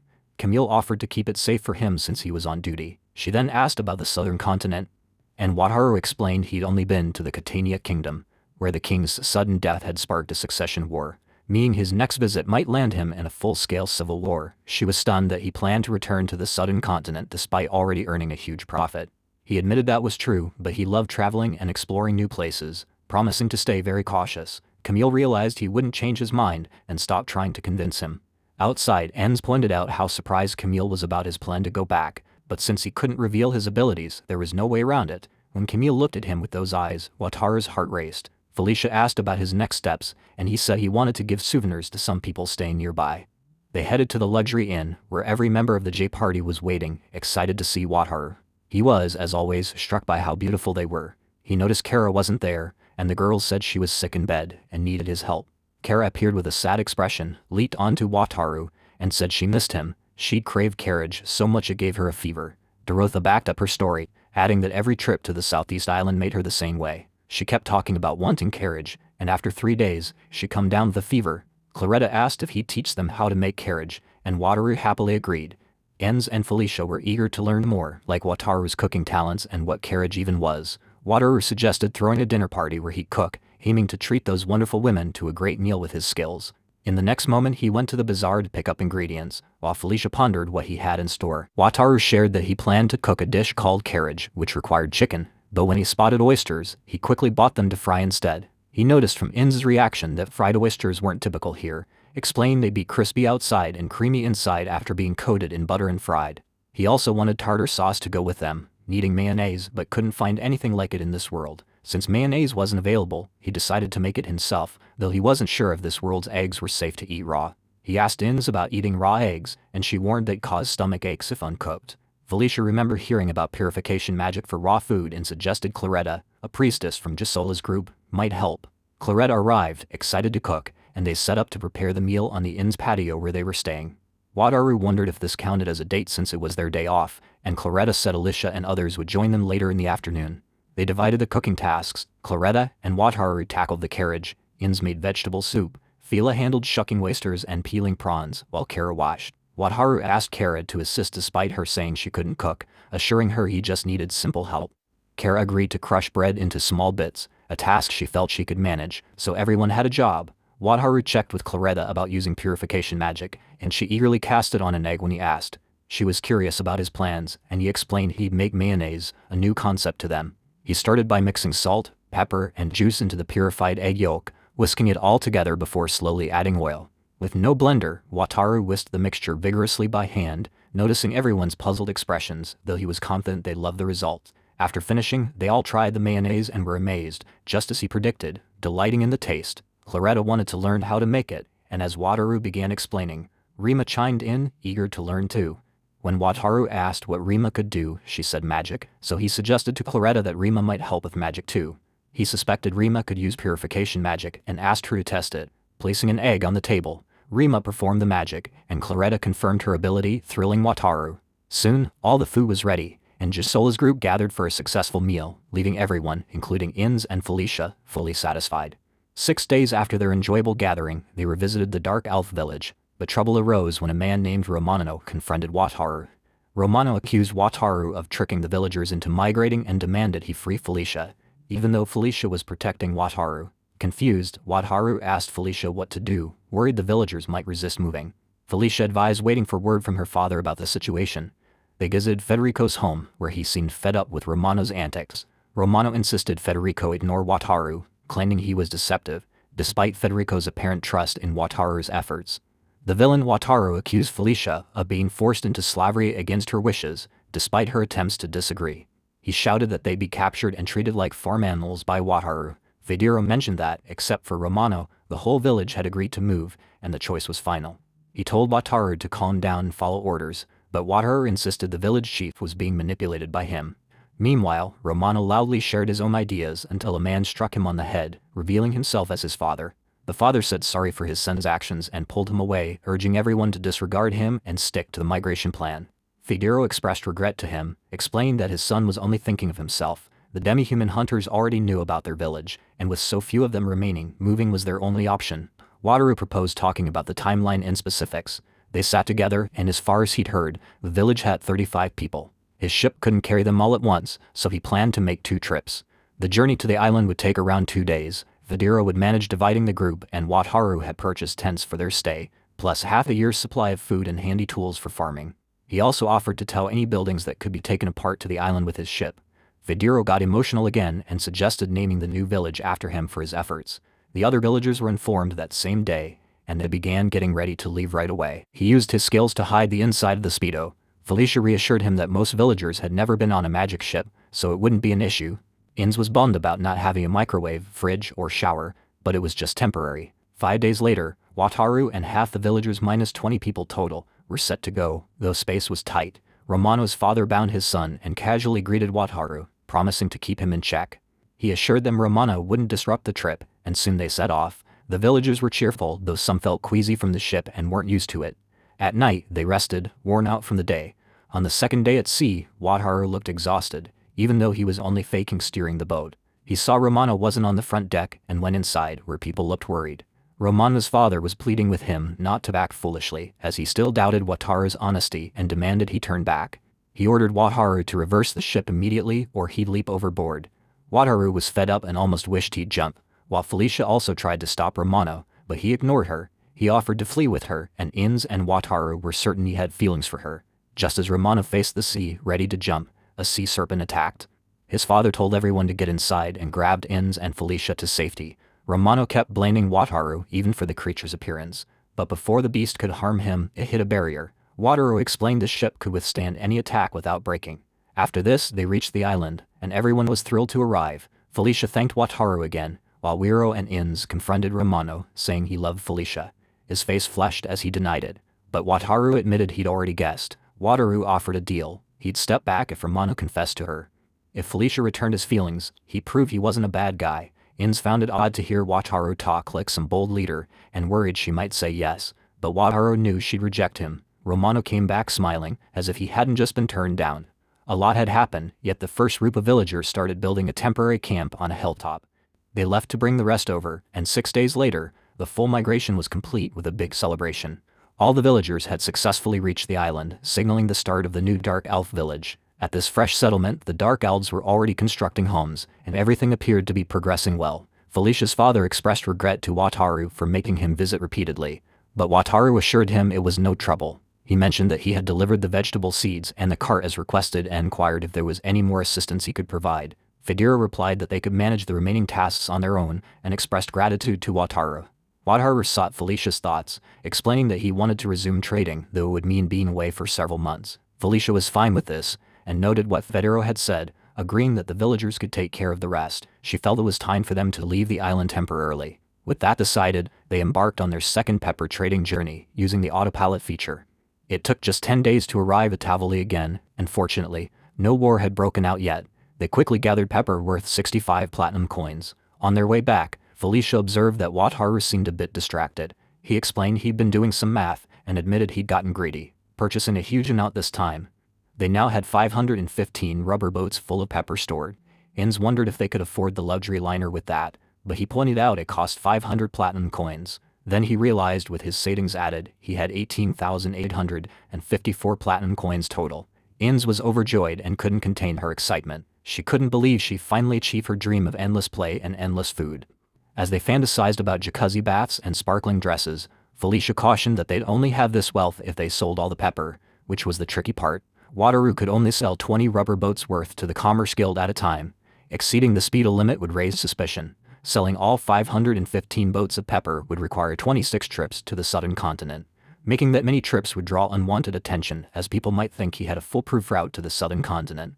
Wataru proposed acquiring more cruisers to form a fleet and bring back a large pepper haul without looking odd, but Felicia warned that owning multiple ships of that size would likely upset the country's nobles. Wataru was frustrated with how this world operated. He had the goods to earn his fortune but no way to cash them in. Then Inns came up with a suggestion. She proposed selling pepper to people outside the Commerce Guild. He'd only stand out if he unloaded it all in one place, but he could sell it elsewhere instead. He could tell merchants in other countries he sourced it from the southern city, avoiding attention while profiting. Felicia and Wataru adored this plan. He was also pleased they'd get to travel, making it enjoyable too. With their strategy set, they prepared to return to the southern city. When they reached the Commerce Guild, Camille remarked that the pepper Wataru brought this time was in perfect shape again and offered 72 platinum coins for it. Wataru agreed to the deal and requested 30 platinum coins in cash. Camille worried he was off to trade again, but he clarified he wanted to visit other countries on the continent, using the money for travel. He asked if she had any suggestions. Camille recommended the Place Grand Cathedral in the religious state. It was located in the eastern part of the continent. She hadn't visited it herself, but heard it was a breathtaking structure. Wataru wasn't keen on religious sites, so he asked if it was fine to go there. Camille assured him it was a calm, safe place where people welcomed diversity. After thanking her for the tip, they left the guild. In seemed thrilled about their trip to Palmo. Wataru asked if they had other destinations in mind, but both were eager about the journey ahead. As they gazed at the Grand Cathedral before beginning their preparations, Wataru mentioned he had to meet some people first to give them souvenirs from the south, clearly referring to Gisola. The Gisola teen seemed thrilled with the gift he brought. Irma playfully asked him to choose something that suited her well, though Wataru admitted he wasn't great with fashion.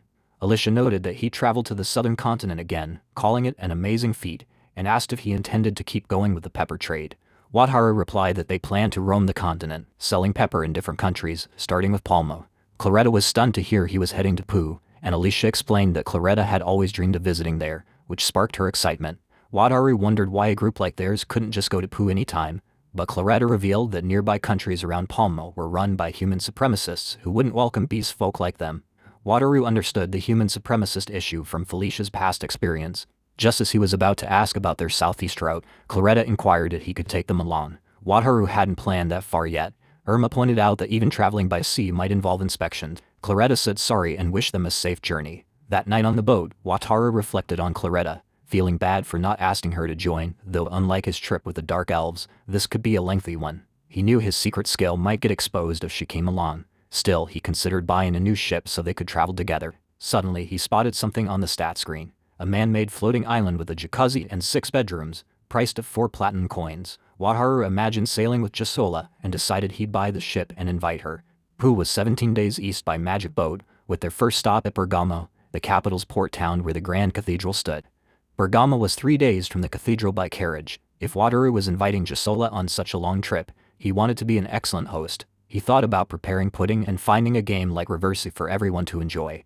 Most importantly, he needed swimsuits for the jacuzzi. He asked Felicia and Inns where to get them, but they had no clue what swimsuits were. He described them, yet they remained puzzled, wondering why anyone would wear clothes in water. Wataru realized this world didn't have swimsuits.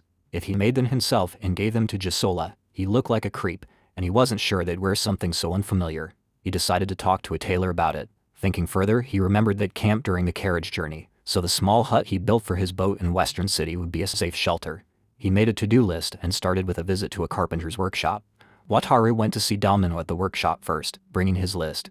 Domino was confused about why Wataru wanted 64 black and white circular stones, as it wasn't typical ship work, but said it'd cost 61 silver coins, including the huts. Wataru thanked him and said he'd pick everything up in 3 days. Next he visited a tailor who confirmed they could make custom clothing to his liking.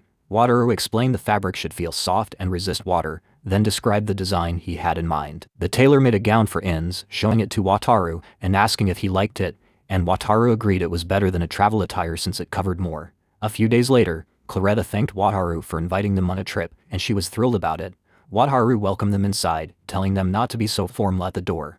The group entered the party and enjoyed it a lot. Before leaving, Wataru said he had one important thing to share with them. Wataru admitted he had a secret to reveal and wanted to demonstrate it instead of just talking about it. He called forth a boat to display his ability, leaving the girls shocked and curious. He told them he had a special talent called ship summoning, and the speedo was also created by this skill. Alicia was the first to speak, saying it was amazing, while Irma guessed the boat that took them to the southeastern island came from his skill too. Wataru added that this ship still had some mysteries. He planned to reveal more as they journey, but warned them things could get complicated if people found out about his skill, so he asked them to keep it hidden, which was his only rule. They were stunned but agreed to stay quiet about it. With that settled, they set off, and the girls explored the ship, having fun, except Wataru, who forgot he couldn't use autopilot for new destinations, though he was still excited for what lay ahead. Later that evening, Wataru checked if everyone had gotten used to the Kuga. Alicia thanked him for guiding the ship and said Inz and Felicia had taught them a lot. Wataru decided it was time to show them the special ship where they'd spend the night. The girls were thrilled and amazed again. Without delay, Wataru summoned the new ship he bought, which was so huge it had trees growing on it, impressing even Wataru. Inz jumped on him in excitement. She asked what type of ship it was, and Wataru named it the SS Hideaway. Inside, he explained he designed it to look like a Wataru ship, though it might seem odd no matter what. Felicia noted it was less noticeable than before, despite being a floating island that couldn't move. As a place to rest, it was unmatched. They explored the luxurious interior, and the ship felt like a grand mansion. Inz adored the large bedroom, and Wataru, looking at photos, thought it resembled a custom vacation home more than a ship. He told Alicia they could use the other 4 bedrooms however they wanted. Alicia offered to pay for staying, but he quickly said no, reminding her they'd agreed to protect him in return. She vowed to guard him when they reached Palma. They'd seen most of the ship's features, but Wataru asked if anything stood out to them, and Dorotha mentioned a bath-like fixture. It was on the second-floor deck, which Wataru had been eager to show off. 5 minutes later, he was in a jacuzzi with 6 striking characters, unsure if he was dreaming. Claretta's close presence overwhelmed him, and Alicia found it odd to wear clothes in the water but enjoyed it. Wataru was happy with his travel attire pick, though Felicia noticed his glancing and cautioned him. He offered to grab drinks for everyone and asked Inz and Felicia to join the jacuzzi. After finally going on this trip with them, Wataru didn't want them to dislike him for glancing too much. Despite being surrounded by women, he hadn't grown closer to anyone with anyone. He knew they were out of his league but held on to a tiny hope. He chatted a lot with Alicia, who didn't seem to mind him, though maybe it was because she led Gisola. He cooked with Claretta and felt close to her, but their talk stayed on recipes and nothing more. Irma was the only one who stayed calm and went along with his odd way of planning meals, unlike the other housewives, though he suspected she was joked with him on purpose, making romance feel like a tricky path. Alicia expressed her gratitude for all he'd done and then headed off to sleep. Dorotha and Marina showed up with a request that caught Wataru off guard. They asked to be assigned the same room. As he tried to make sense of their words, they clarified they'd met Rumi, brought her along, and then went to their rooms, leaving Wataru standing there, sweating with envy. The next morning, Felicia and Inz brought tea to Wataru while he was at the ship's helm, and he decided to pause for a break with a drink. Felicia felt guilty that he was the only one working, but he reassured her that steering wasn't too hard. Inz asked him to teach them how to handle the ship so they could share the task and get some rest, which he thought was a smart plan. Meanwhile, the Jiro party was busy looking at a game Wataru had brought, but then the ship wobbled a bit, catching everyone's attention, and Dorotha wondered aloud what was happening. Dorotha questioned the situation and Alicia worried it might be an emergency, but it turned out Inz was just practicing with the ship. When Alicia asked what was going on, Wataru explained he was getting steering lessons. Alicia thought it sounded exciting and took a turn at the helm, handling it so skillfully she could have shaken off a shark. With Wataru free for a moment, he started preparing snacks, and Claretta joined to assist. While they cooked, Dorotha and Irma kept playing the game together. Once the snacks were ready, Inz and Alicia came to eat, and Wataru saw that Alicia, Inz, Felicia, and Marina were finally getting along well and wanted to join in. Kara was blown away by the pudding he just whipped up, and it was clear she had the strongest feelings for him. Unexpected, but pleasant in its own way. Next they found themselves battling sea monsters, and Wataru asked what they were. Dorotha explained they were mermen, weak but annoying since they attacked in groups. Claretta pointed out that the mermen were great for magic practice, and Rima agreed, showing Wataru the magic he'd learned. Rima cast a holy spear spell, taking down a merman, which left Wataru impressed and grateful to Claretta for teaching him. Inz grew tired of the merman and wanted to steer again. Their trip had been smooth for 18 days since leaving the southern city, and they were nearing Bergamo, a port town where they'd switched to a carriage. Soon after spotting land, they docked at Bergamo. The townsfolk were curious about them, especially the striking characters in the group, and Wataru tried to stay unnoticed to avoid trouble. Alicia was happy to be on solid ground again and asked where they were going first. They headed to the commercial guild, and while Wataru asked the receptionist about buying food supplies, everyone, including the receptionist, couldn't stop glancing at the women. At the inn recommended by the guild, the Filippo Company, the same thing happened. An old man asked the women what they needed, even though Wataru was the one handling business. They sat down, and the man praised the pepper he brought, saying it was so fresh it felt like eating it straight from the southern continent. Unaware of Wataru's special skill, he asked Wataru how much the pepper would cost, and Wataru was caught off guard by the question. Camille had once bought a cartload for 3 platinum coins, so Wataru considered offering 4 but hesitated. The shop owner picked up on this and asked him about it. Wataru admitted he wasn't great at haggling and suggested the owner name a price. If it was higher than his guess, he'd buy it. The owner asked if he'd get just one shot at it, and Wataru confirmed that if he offered more than 3 platinum coins and 60 gold, he'd take the deal. However, that good wasn't something Wataru wanted to pass up. Wataru didn't get to see people like this often, so he proposed a deal of 4 platinum and 50 gold coins, which Wataru quickly agreed to since it exceeded his expectations. As they stepped outside, Alice praised his bargaining skills, and they wrapped up their dealings fast. He suggested they travel to the capital the next day, and Claretta got thrilled about finally visiting the Grand Cathedral. Irma joked with her for overreacting, though it was a huge moment for Claretta. The stunning stone cathedral was famous, but its beauty wasn't the only reason it stood out. Rumors claimed that divine idols, gifts from the god of creation himself, were housed inside the cathedral, catching his interest since anything tied to the god of creation piqued his curiosity. He felt uneasy about it but kept quiet. Dorotha offered to arrange a carriage and he agreed. As they strolled, the god of creation observed them, seemingly eager to meet Wataru later. In the next part, they rode in the carriage toward the capital of Pubarlita, and Inns let Wataru know they'd soon see it. Wataru asked her to pause the carriage so he could stow the rubber rafts. Alicia always assumed carriage rides would be bumpy and painful, but the raft made it cozy. Once everything was ready, they moved on and reached Barletta, a breathtaking place that amazed not just Wataru but Josel too. Claretta's eyes welled up at the city's splendor. She began walking, eager to explore, though Alicia reminded her they needed to head back to the carriage first. After some time, they stepped into the Grand Cathedral, where Claretta pointed out the divine idols, said to be crafted by the god of creation himself. If he really made them, he clearly overdone his own image, Wataru thought, wanting to ask about the other statues too. But Claretta was lost in her own world, so it didn't feel right. Alicia proposed they pray, and Wataru went along. They all knelt down and began their prayers together. While Wataru prayed for the abilities the god of creation gave him, he found himself pulled back to the Holy Realm. This time, it wasn't the god of creation waiting. It was a stunning woman who seemed just as shocked to see him. Wataru marveled at her beauty as she grumbled to the god of creation, annoyed they had been interrupted mid-talk. She told him to stop letting people into the divine space, but the god of creation brushed it off, saying her long-winded speeches bored him. He was amazed that the god of light could nag him, the god of creation, then casually asked Wataru how he'd been, ignoring her completely. The god of light glowed with beauty, and the god of creation explained he'd summoned Wataru to commend his hard work.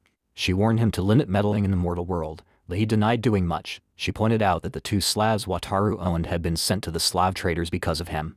Wataru had suspected this too, and the god of creation called the god of light petty for bringing it up. He asked Wataru if he had any gripes and mentioned his group, Gasoli, hinting that something tough was coming their way. He suggested Wataru use his ship's summoning skill to aid them, saying it might even impress the other gods. Wataru worried about this vague trouble and started to ask what it was, but the god of light cut him off. She warned that revealing more was forbidden, and though Wataru was dying to know, it seemed he wouldn't get answers. He wondered if this trouble could be dodged by acting now, or if they should rush back south. The god of light said it couldn't be altered by his choices, and she couldn't elaborate, leaving it up to him to decide if he'd step in. She cautioned him not to let the god of creation's words sway him too much. Wataru praised them, and Dorotha chimed in, saying they now wanted a familiar like Ruan. She asked if they could hunt for slimes nearby after Wataru's business was done. Wataru felt nervous. It sounded like the perfect setup for trouble to strike. Even if he said no, he couldn't escape it. 2 days later, they wandered an area based on vague rumors, searching for slimes that could wield magic, said to live in spots with powerful energy. The group found themselves in the Huan Cave, a place brimming with natural energy like a volcano, perfect for fire magic. This cave was a tricky maze, with some areas sealed off by water, making it largely uncharted. Wataru wasn't happy about being there. It was dark, windy, and he was worn out. Aya pointed out that Wataru's summoning ability could help them get through the flooded sections. The others were thrilled to check out the cave, and their eagerness was why Wataru couldn't refuse their requests. Dorotha reminded everyone that their mission was to locate slimes, so they pressed deeper into the cave. A bat monster attacked, but they took it down easily. Unknown to them, a slime watched from afar. They roamed the cave, used their boat to keep going, and battled plenty of monsters. During a break, Kara asked for pudding. Dorotha began to wonder if coming to this cave was a bad idea since they hadn't spotted any regular slimes. Wataru mentioned that he'd seen slimes often in forests. He wasn't sure if slimes lived in caves too. Dorotha admitted that before she met Rima, she never paid attention to slimes and just assumed they'd be in any monster-filled place. She seemed mistaken though. Alicia suggested they try the nearby forest instead, noting that going further into the cave would make it tough to leave. Marina said she wanted the slime with wind magic as her companion, so she planned to keep looking here. Suddenly, things took a turn. A strong gust of wind blew through, and Wataru wondered where it came from. Glancing left, he spotted a small slime and quickly told the others. The slime darted deeper into the passage behind a rock. Alicia and Marina chased after it, and Wataru cautioned them to move carefully. When they caught up, they saw the slime and a beam of light shining down. They all headed toward it, finding a beautiful spot in the cave. Wataru noticed the slime on the water and called his boat to grab it, but it was too tiny. They lost track of it, so Wataru offered to cross to the other side, which cheered everyone up. Dorotha was certain they were the first to ever reach that spot, and it seemed free of monsters. Wataru pulled Rima out of his bag, telling him not to wander too far. Rima acted like he knew the way. Then Irma shouted for everyone to join her. She'd found dragon scales. Wataru had never seen one before. It was huge. Irma explained it belonged to a mythical dragon, and Claretta sensed divine power in its leftover magic. Wataru asked if these scales were rare, and Inns clarified that dragons and mythical dragons were totally different. Mythical dragons, of light, darkness, earth, and fire, were unique, with only one of each kind existing at a time. They were smart and known as messengers of the gods. Alicia was overjoyed to stumble upon such a find and wanted to search for more.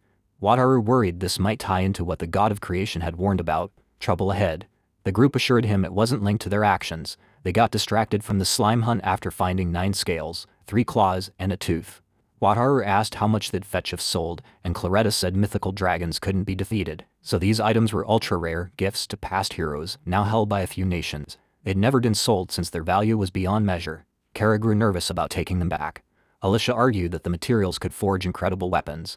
In suggested Wataru store them with his skill, and they agreed to keep the spot hidden. Claretta warned they couldn't hide everything. She'd found rare medicinal plants there too. They'd need to ask the country to guard the cave and plants. If more mythical dragon items turned up during a plant inspection, people might think they'd stashed some away for themselves. Still, they pressed on with their plan. Wataru wanted to make weapons out of some items while the group debated what to do, and he hoped no one would ever discover them.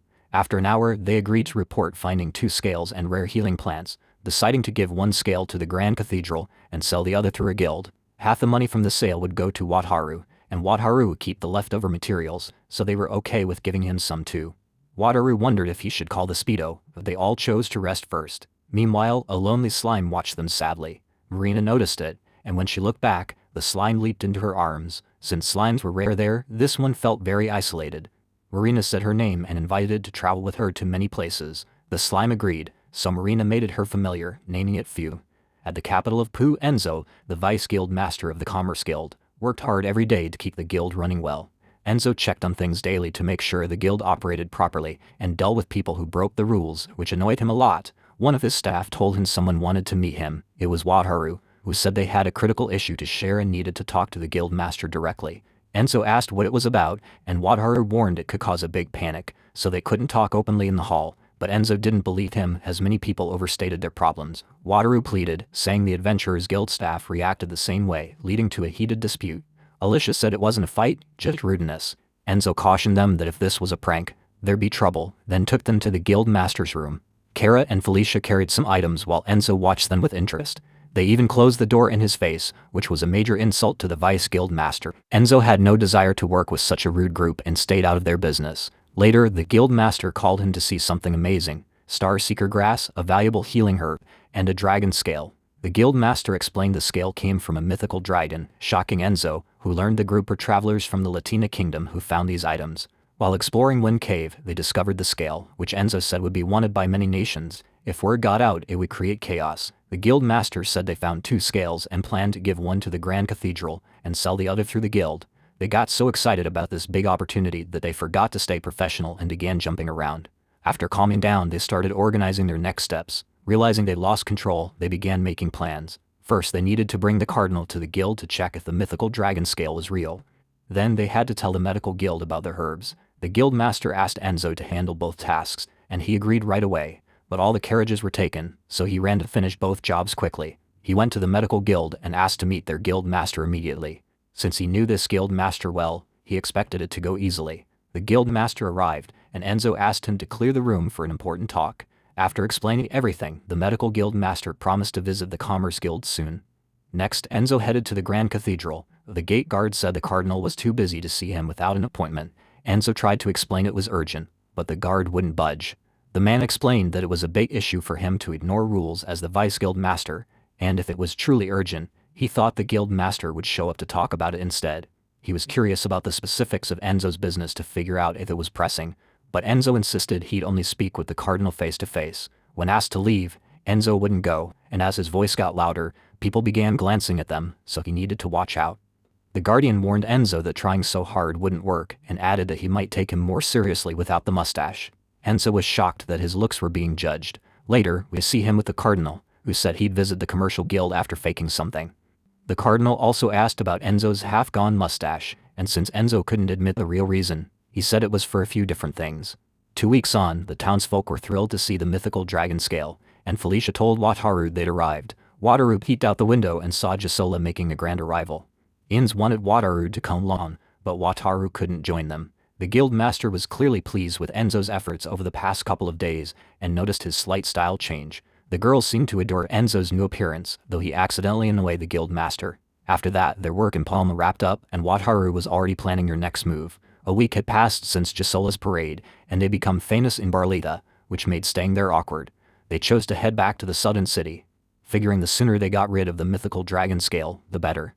They sold it to the Barletta Commercial Guild for 200 platinum coins, and Alicia gave Wataru his 100 coin share, which he found incredible. That huge amount turned into 10 billion yen for Wataru, who dreamed of buying a luxury liner that cost 50 billion, but he still didn't have enough. While Wataru pondered what to do with his cash, Irma and Kara returned after freshening up and thanked Wataru. Irma said it felt great since it had been a while, and though Wataru just said you're welcome, he quietly enjoyed seeing the refreshed companions and appreciated them back. Irma then checked with the other girls about where Alicia and the rest were, and Dorotha said they were still steering the boat. Dorotha then met Fu, Marina's new friend, and suggested that, leaving Marina out, Fu could hang out with her and Rima. She tried getting him to say her name right. Meanwhile, Wataru watched and worried Fu might get taken from Marina. Kara told Wataru she was starving and asked about dinner plans, so he proposed making croquettes. Claretta was eager to pitch in with cooking, and the girls started boiling potatoes until they softened. Claretta offered to chop the onions small, and Wataru asked Kara if she could crumble the bread into bits like before. Kara happily agreed, even though Wataru remembered her saying she wasn't good at cooking. She looked thrilled to help. Then Alicia and Inge showed up, asking what was on the menu. Wataru greeted them, saying dinner would be ready soon, and Felicia rushed to Wataru to say sorry with all her heart. Marina felt grateful to him for cooking the meal while she enjoyed herself, despite being the Slav, but Wataru reassured her it was fine and admitted he was bored anyway, thanking her for her concern. Marina noticed Fu and Dorotha, worried that Fu was growing close to Dorotha, so she jumped on Fu and promised to spend the entire next day with him. Dinner was served, and everyone enjoyed it thoroughly, their first ship meal in some time, making Wataru feel at home. The croquettes stood out, with a crispy exterior and fluffy potato filling. Wataru remembered eating croquette set meals often in Japan at a great diner near his home. He tried not to think about rice, but when Inns mentioned Worcester sauce, Wataru couldn't resist and shouted that he craved rice. Wataru felt a bit ashamed of his outburst, thinking it showed an embarrassing side of him, though he knew they could enjoy many foods if he kept saving. He admitted he'd lost control briefly, revealing he could buy a different boat with their recent earnings, calling it a ferry with shops, restaurants, and over 30 guest rooms. Felicia thought it sounded huge, and Inns asked if he could buy it now, suggesting the mythical dragon scale money made it acceptable since it was a one-time opportunity, not affecting his luxury liner goal. Felicia noted it was his money to spend as he wished. Wataru explained he couldn't afford the luxury liner yet and wouldn't regret the ferry purchase, seeing it as a small reward worth getting. Convinced, he told them to buy it the next morning. Alicia and Orthia checked on Wataru, asking if he was okay after the previous night, and he appreciated their care. Alicia inquired about his plans, and he said he was buying a new ship, surprising them. Using all platinum coins, Wataru excitedly told them they'd be amazed when they saw the ship. Everyone buzzed with anticipation about the new vessel. When Wataru unveiled it dramatically, its fortress-like size stunned them all, and the excitement grew from the chapter's start. The ferry, now bought, held 632 people and boasted impressive features. It was unsinkable, indestructible, and restricted boarding, leaving even Wataru in awe of its scale. He wondered if ferries were typically that large, noting its 192-meter length exceeded his expectations, describing it as a cargo and passenger transport. No one believed something so fort-like could move, and Wataru named it the SS Fortress. They boarded immediately, exploring its interior. Inns ran around joyfully while Wataru discovered a store stocked with cup noodles, tea, canned drinks, and snacks, nearly overwhelmed with delight. Inns tried to calm him, sensing he needed a moment to settle. Wataru bought a cup of noodles, curious about where the payment went, and remarked it must be amazing for him to react so strongly. He confirmed its deliciousness, though it was familiar from home. Pondered Wataru's hometown as Kara approached Wataru with snacks, asking what they were, and he explained they were sweet treats. Felicia showed him a soft cloth she called a face towel, wanting to buy it, and Wataru mentioned the ship likely had a restaurant, big bath, and more to explore. Everyone began searching, finding the bathroom soon after. They discovered a cozy bathtub and vast kitchen, lifting everyone's spirits, while Wataru relaxed in the vapor bath. Celebrating the new ship, they drank, and Wataru thanked the god of creation for amenities like yukatas for all. Felicia praised the shampoo for smoothing her hair, offering some to Wataru, who enjoyed the fizzy, tasty alcohol. He asked if everyone liked the SS Fortress, and their happiness was clear. Cheerfully declared that everything was absolutely fine and unlike anything they'd ever witnessed. She inquired about Wataru's origins, despite the others attempting to hush her from probing the master with personal queries. Reassured them it was alright if Wataru preferred not to answer, though she hinted she'd already pieced it together. After some contemplation, Wataru confessed he hailed from another world, leaving everyone, especially Kara and Alicia, stunned. Wataru pondered if they hadn't already had their suspicions, to which Kara remarked that food from another realm sounded incredible. Kara expressed her amazement at the idea of another world's cuisine and voiced her desire to visit, while Wataru figured she'd thrive as a famous big eater there. Alicia mentioned hearing that otherworldly people gained abilities from the god of creation and asked if Wataru could summon one. Wataru confirmed he could, prompting Claretta to wonder if he'd encountered the god himself, curious about his nature, and if he matched the gallant statues in the Grand Cathedral. Wataru replied that it was quite similar and requested Claretta keep it under wraps, to which Alicia agreed. Alicia promised to keep his secret, noting how shocking it was, though she encouraged him to consider using that skill since it made sense they'd safeguard him. She was eager to learn more about his world, and buying the ferry proved a smart move. The journey back to the southern city promised excitement. The morning after the feast, Wataru awoke to find Felicia and Inz looking worn out, especially Inz, who lay still instead of her usual bouncing. Wataru guessed they were celebrating, and Felicia confirmed they'd stayed up with Gisola until dawn. Felicia shared that they'd partied until sunrise after Wataru went to bed, and though she tried to rise, Wataru insisted she rest for the day. Sitting alone, he realized Felicia must have had a blast to end up hungover. If they drank that much, the others were likely still sleeping. He took the chance to explore his skills, noticing his ship's summoning ability had improved, and he'd gained a new one called autopilot. This new skill, boarding ticket, let him pick a ship he owned to create a pass for it, valid for a set time. With this boarding ticket skill, Wataru could set a validity period, allowing holders to board his ship as often as they liked while it lasted. If he gave one to everyone from Joel, he wouldn't need to approve each boarding manually. He saw he could assign staff to work at specific stations, and he'd earn money issuing tickets, skills perfect for running the ferry as a business. He made free, no expiry tickets and planned to distribute them to everyone. As Wataru strolled to the girls' room, he savored the day's calm vibe, but soon Kara and Claretta flagged him down in a frenzy. They dragged him to the game corner, where Kara explained she coveted the boxed items, but didn't get how to pay. Wataru clarified it was a claw machine game. You drop in copper coins to grab plushies with a claw. He wasn't skilled at it, but gave it a shot. His first attempt flopped. Sadly, Wataru's first go failed, but Claretta got hooked on claw machines, playing all day and snagging every plushie tight. The rest of Josei woke up after noon, quickly adapting to fairy life, and a week zipped by. Wataru noticed everyone had been overindulging in food and drink lately. Unlike their usual occasional sipping, they'd been at it daily here. He thought about warning them but hesitated, not wanting to sour their fondness for him. Having grown closer to them, Wataru decided it was okay to let it slide while aboard the ferry. While mulling this over, he heard a commotion. Monsters were gathering, unnoticed since the rooms were far from the ocean's edge.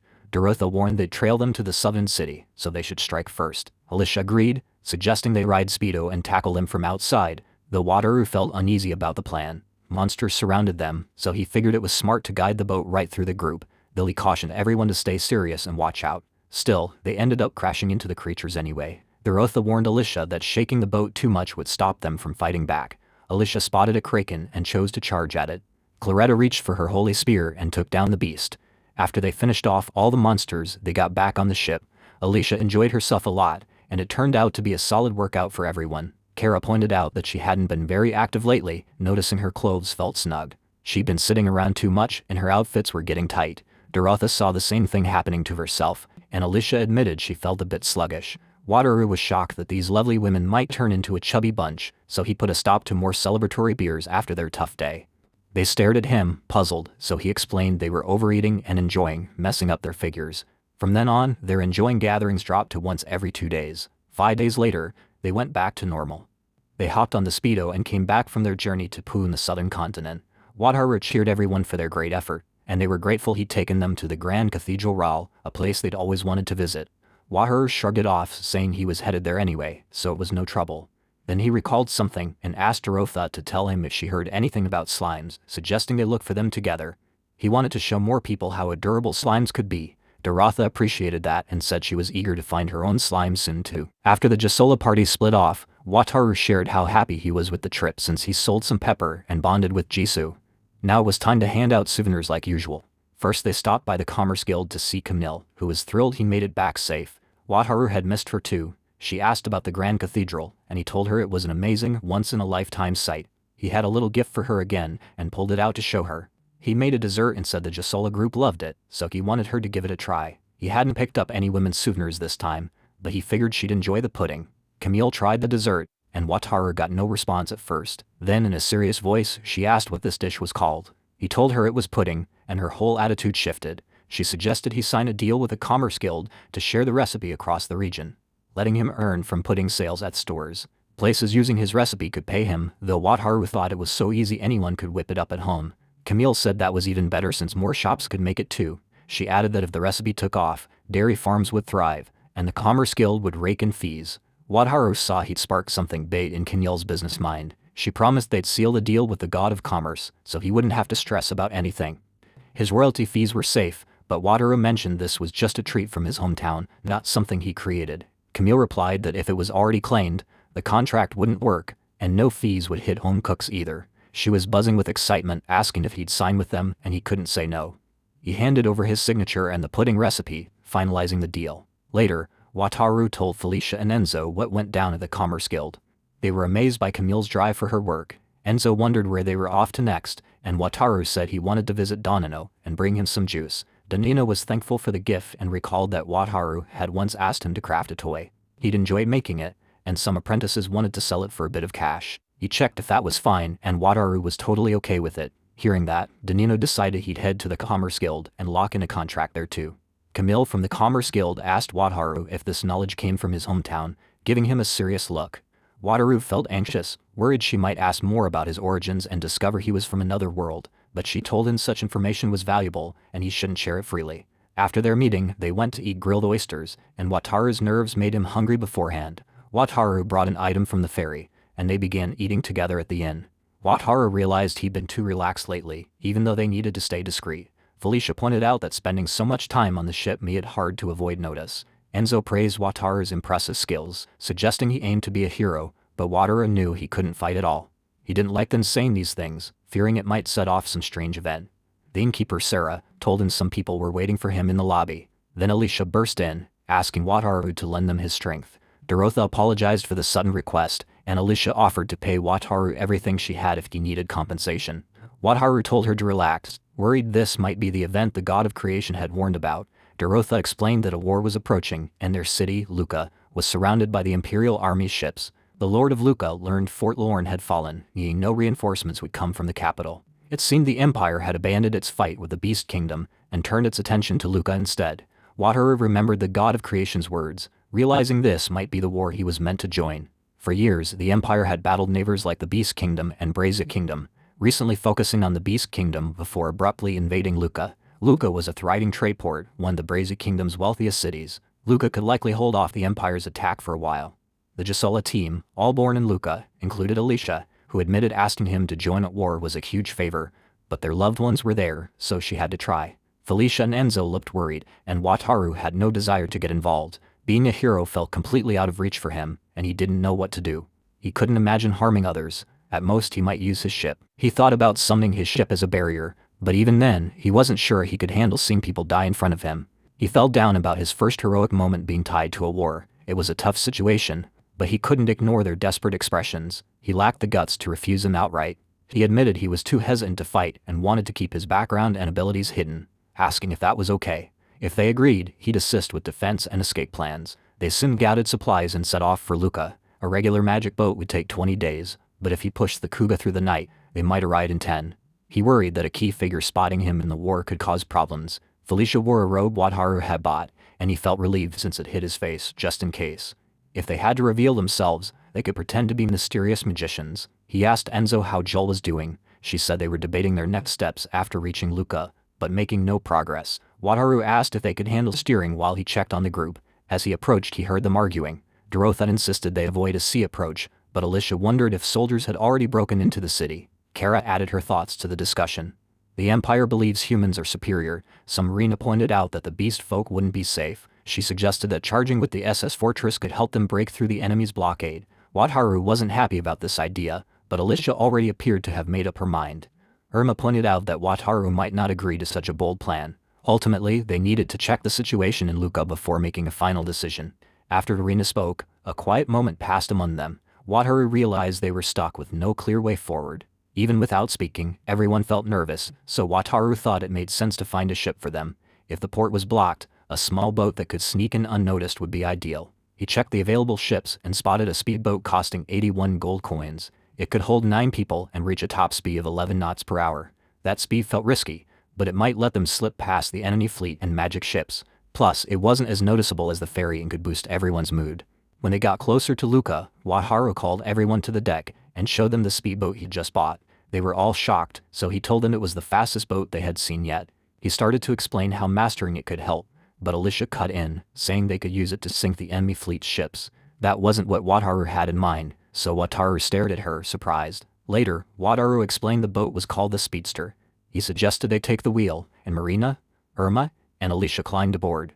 As they steered the Speedster, Irma took down some monsters they spotted. Alicia noticed her attacks were hitting more accurately.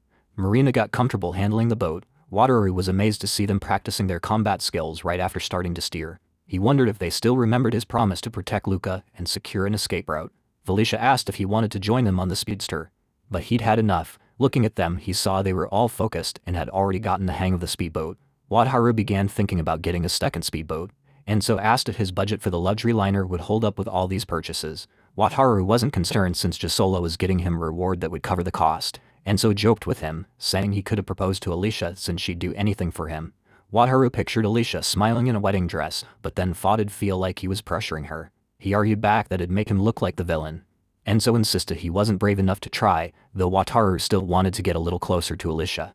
In the following days, they used the speedboats as much as they could, training along the way to Luca. At night or during breaks, they switched to another ship. Early in the trip, Jae-sol was too stressed about the war to eat, but they eventually settled down and felt better. Still, not everyone was fully themselves. After 8 days at sea, the Speedo reached Luca's waters ahead of schedule. Wataru cautioned Alicia that if they kept moving, the Empire's fleet might see them. Alicia chose to wait until dark and then scout ahead. At night, Marina, Enzo, and Alicia took the small boat out. When they saw lights, they paused and spotted the Imperial ships surrounding the port, all on the south side. This showed the Empire hadn't landed yet, and Luca was still holding out. They returned to the Speedo, where the rest of the Gisela asked about Luca's situation, clearly worried. After sharing the news, everyone felt relieved and happy to learn the city remained uncaptured, a big comfort for the moment. Irma pointed out they had dodged the worst possible outcome so far. However, she noted the Empire had the port totally surrounded. Alicia added that their scouting mission revealed the Empire's forces included 1 large magic ship, 2 medium-sized ones, and a small one, plus a big group of sailing ships. She mentioned the magic ships never stopped moving around, keeping watch. The area was heavily guarded with lots of soldiers on patrol, making it tough to sneak family members out of the city. Wataru wondered what their next step was. Marina suggested a direct attack using the SS Fortress seemed the smartest move. They asked Dorothea what she thought, and she surprised them by saying they should sink the enemy ships first instead of charging in head-on. Her determination caught everyone off guard, but she stood firm. Dorothea explained that as soon as the Empire spotted Wataru's ship, they'd be on high alert, so they should bring in their own fleet beforehand. Alicia backed her up, saying that cutting down the enemy fleet would free up the port, making it simpler to evacuate and defend. Wataru listened with a worried look and asked if sinking the enemy ships was really doable. Camille replied that while the magic ships might have protective barriers, they could target the sailing ships and Jiz with magic or skills, and Wataru's ships made it achievable. Irma nodded, agreeing it was a sensible idea, and Wataru could see everyone was eager to back. Though he didn't want to get tangled in a war, he knew he had to stay strong. Alicia checked if Wataru was okay with this approach. He hesitated but said he promised to assist with defense and evacuation, and this plan helped both. Soki agreed. Still, he warned that thinning the enemy fleet would draw the Lord's attention to him.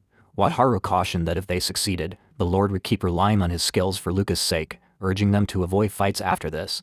The girls understood the weight of their request and said sorry to Wataru. He brushed it off, noting he'd signed on for the plan anyway. The Lord would notice him regardless, so hitting the fleet was their best shot. They settled on a strategy fast. Tomorrow, under cover of night, they'd split into 3 speedboats. Using the speedboats' unbreakable and unsinkable features, each team would punch holes in enemy ship hulls, then move to the next, repeating the process. Wataru would stay ready on the speedo. The first speedboat had Felicia and Kara, the second Claretta and Alicia, and the third Dorothea, Irma, and Marina. The speedo team was Enzo and Wataru. As they prepared, Alicia told them to focus on the big ships. Wataru felt anxious, but Enzo said it'd be odd to lose with one of his ships. Wataru told them to stay safe as they set off. The enemy spotted the speedboats racing in, so fast they couldn't stop them in time. The teams aimed for the large magic ship, steering straight for it. Soldiers on board tried magic to halt them, but it didn't work. Alicia struck first, and Enzo caught the sounds of battle. Wataru was a wreck, though the ships were tough and unsinkable. He just feared they'd push too hard. In the next part, Gisola took down the magic ship after a long fight, then they shifted to the next target. The enemy soldiers scrambled, confused. A man asked if it was true someone was battling the Imperial fleet right then. They watched the Empire's magic ship sink, stunned. Arrows flew at the speedboats, but the barriers held, doing no harm. The enemy panicked as they risked losing another magic ship. Dorotha captured an enemy and warned him to give up, or he'd end up with his ship sunk in the bay. At the same time, Wataru was on the speedo, trying to stay calm and wondering how long he'd been there. He couldn't believe he was caught up in a war and worried if the enemy would resent him or if the dead might rise as zombies or skeletons seeking vengeance. Enzo saw him shaking with fear and brought him some tea to help. Then they spotted the signal to gather back together. The signal meant the fight was done, and everyone returned unharmed. Alicia told them that, except for the ship that gave up, they destroyed all the others, which was tough for Wataru to process. Camille explained that the magic ships had shields and protective spells, but they broke through by hitting them repeatedly. The speedo blocked all the enemy's counterstrikes, keeping them secure. Dorotha added that the harbor was a total wreck, so heading into the city would be a smarter move. They'd enter after dawn, and a few soldiers in Luca already knew Marina and her group. Marina and Dorotha planned to go explain things, and Wataru thought it was a solid idea since they needed to prove they were allies. When Dorotha said the soldiers might ask about him, Wataru told her to call him a mage she hired, keeping his real identity secret due to their deal. Summoning ships was an incredible ability, and Wataru was thankful for it, but it could cause chaos if he used it in battle.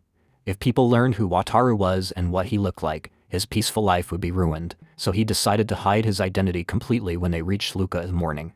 After that, Alicia and the others rested briefly on the speedo. Later, Dorotha and Marina came back from talking to Luca's soldiers who had many questions, but Dorotha persuaded them by explaining Wataru was a mage under a contract with her.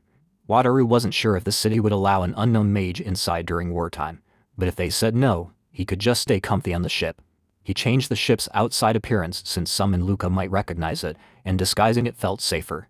Felicia brought robes for them to wear as a disguise, and Wataru planned to stay silent in Luca, so the robes were enough. Felicia told Enzo to speak more politely to Wataru, or people might get suspicious of them. Alicia called Wataru the Great Mage and asked if they should head to the city after breakfast. Once they ate, they went, seeing ship wreckage everywhere and soldiers lining the walls, clearly on edge about them. It made sense. GLE might have saved the city, but now they were wary of the mysterious mage with them. When they arrived, a man named Brun came to lead them, but he said they couldn't just let someone unknown into the city, so he asked if Wataru would agree to having an observer tag along. Wataru didn't want that and asked if they could stay on the ship instead. Enzo checked with Alicia, who told Brun the Great Mage didn't like the idea of an observer, so Wataru would wait on the ship.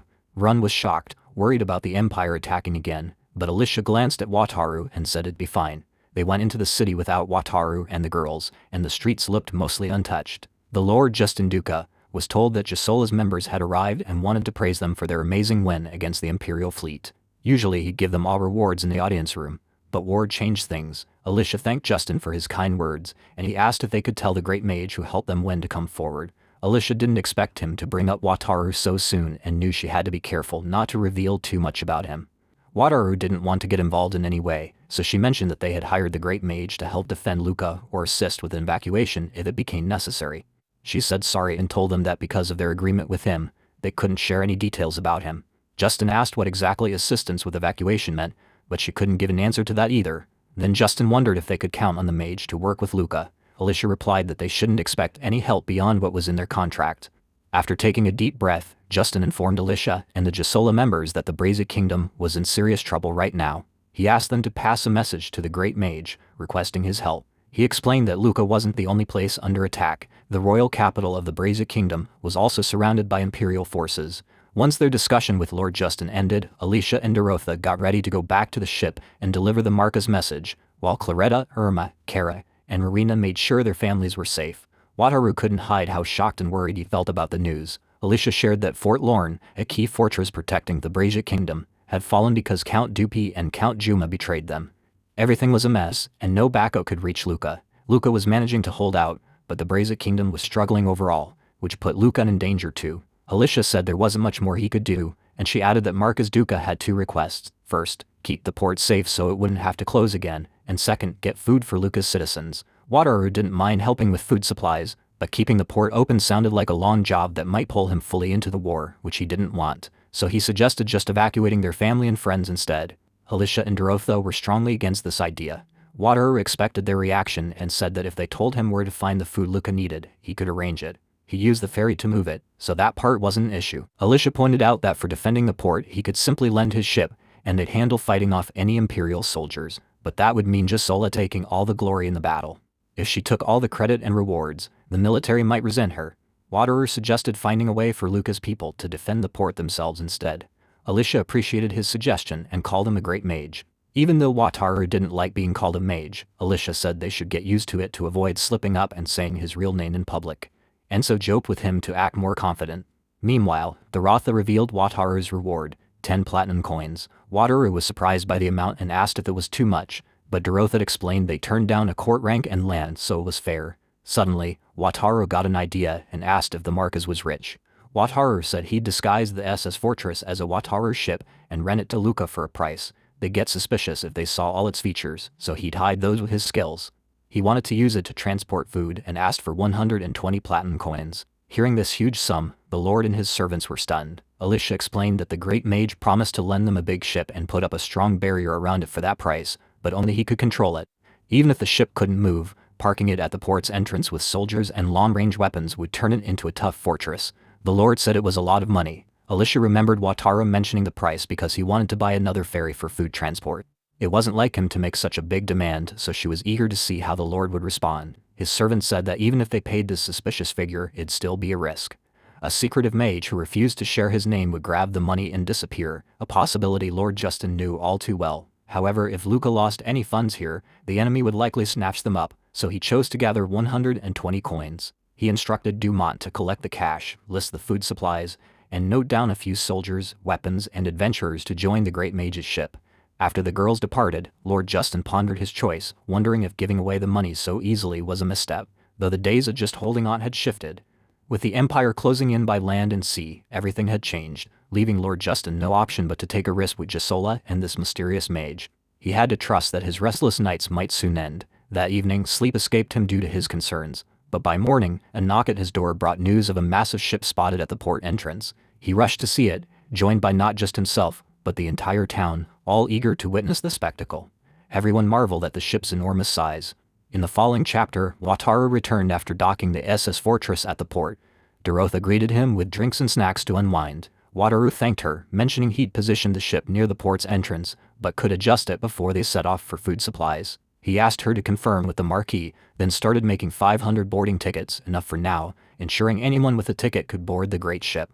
The SS Fortress wouldn't turn away ticket holders, and while Wataru was gone, he left a Speedo behind for emergencies.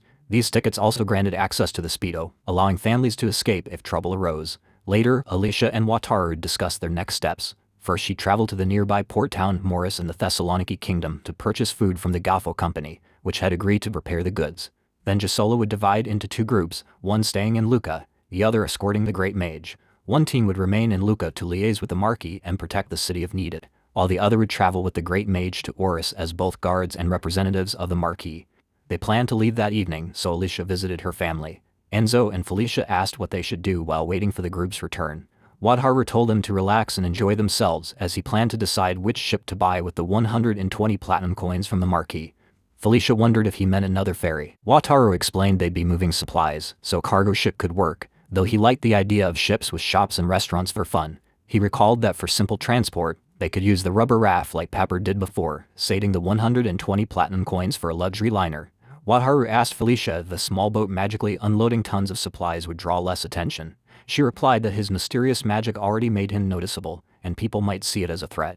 Enzo chimed in, noting that secretly moving huge supplies was a valuable skill in a crisis. Wataru realized the potential and settled on buying a ferry. Felicia reminded him that in their current outfits, they went by she and Neas. Now it was time to pick a ferry. He spotted one with a theater room, recalling the god of creation mentioning DVD movies. He imagined how people would react to a big screen, so he chose the ferry with the theater.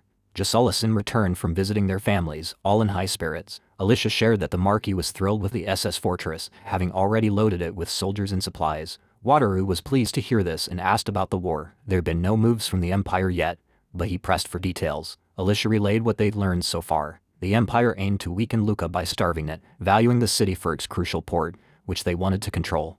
Although they couldn't fully block off the city, she warned they might soon use stronger tactics. Lucca, however, stood resilient, with defenses already in place to handle any assault. Now it was time to sail toward Oris. Once they reached the open sea, Wataru chose to unveil a new ship, the Gisola. The party buzzed with excitement over this fresh vessel, and seeing their enthusiasm lifted Wataru's spirits. Wataru was pleased and eager to boost their energy further with this new ship. He called forth the Tha, a vessel built to hold 777 people, meant to be just larger than the SS Fortress. Its massive size left him unsure of the difference, though Enzo insisted it matched the fortress. Wataru argued that while the two ships shared similarities, a closer look revealed distinct differences, especially inside. He encouraged her to step in and be stunned. They entered, and the breathtaking interior felt like a grand sanctuary. The ferry's interior stood out from any ship they'd seen before, leaving Wataru in awe of his purchase. Felicia inquired about its name, and he revealed it was the SS Stronghold. He proposed they explore it together with the girls. As they wandered, the bath caught their attention, impressing Enzo, who suggested bathing together since it had been some time. Wataru pictured himself with Gisola, Saul, and the others, all relaxed in the water, but in the end, he bathed by himself. After washing up, they tried on shirts sold in the ship's shops, finding them cozy. Dorotha and the others liked them so much they bought some too, their modern style look feeling new and lively. Enzo wondered if they were stepping away from the great mage role, noting he ditched his robe. Wataru agreed and ensured they'd rest well until reaching Oris. After setting the ship's course, he altered the SS Stronghold outside to resemble a Wataru ship for disguise. With the autopilot engaged, it'd have a full day off before arriving at Oris, so Wataru suggested watching a movie together. The girls roamed the room, and Dorotha asked if plays could be shown there. Kara, puzzled, asked what a movie was. Wataru assured them they'd get it once it started, and told them to sit. Then he realized he wasn't sure how to play movies on the ship. He knew it could, but the method escaped him. Just as he pondered this, an option appeared. A menu popped up, asking if he'd like to watch a movie. While the girls chatted nearby, Wataru scrolled through, considering a ship-themed film, but avoiding a sad one like Titanic. He settled on Pirates of the Caribbean.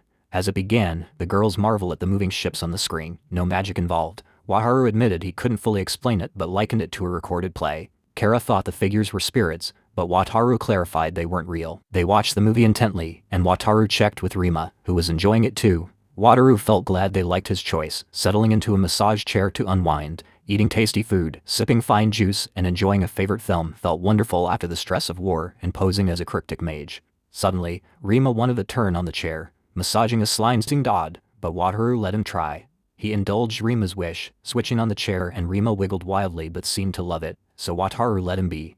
The next day, as they neared Oris, Wataru had to resume his great mage role. Enzo asked if the advanced team could ride the Speedo. Dorotha suggested that before docking the SS Stronghold, they should meet Oris's lord first. Wataru agreed, knowing an unknown ship could spark chaos and trouble, and he regretted the potential confusion. Wataru got careless because he didn't realize a ferry would attract too much attention, so 2 hours after Nes and the others departed, they reached Oris, where a crowd stared at them. Though it wasn't unusual due to the ferry Marina had summoned, she called for a great mage and offered to take him to the Goffredo company, mentioning she'd already notified them about his arrival. Wataru checked with Dorotha, who said she was busy with the Lord of Oris, and their discussion might drag on for some time.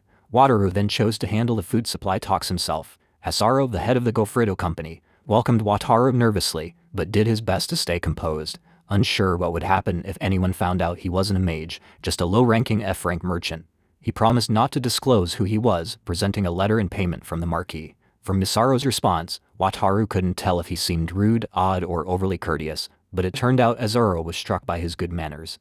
Hazaru explained he'd been concerned about Lucca, but since his strength had pushed back the Empire, he'd happily arrange the food supplies. Still, it was a huge order, minus 20 platinum coins worth of provisions, so it'd take around 7 days, possibly involving the merchant guild too.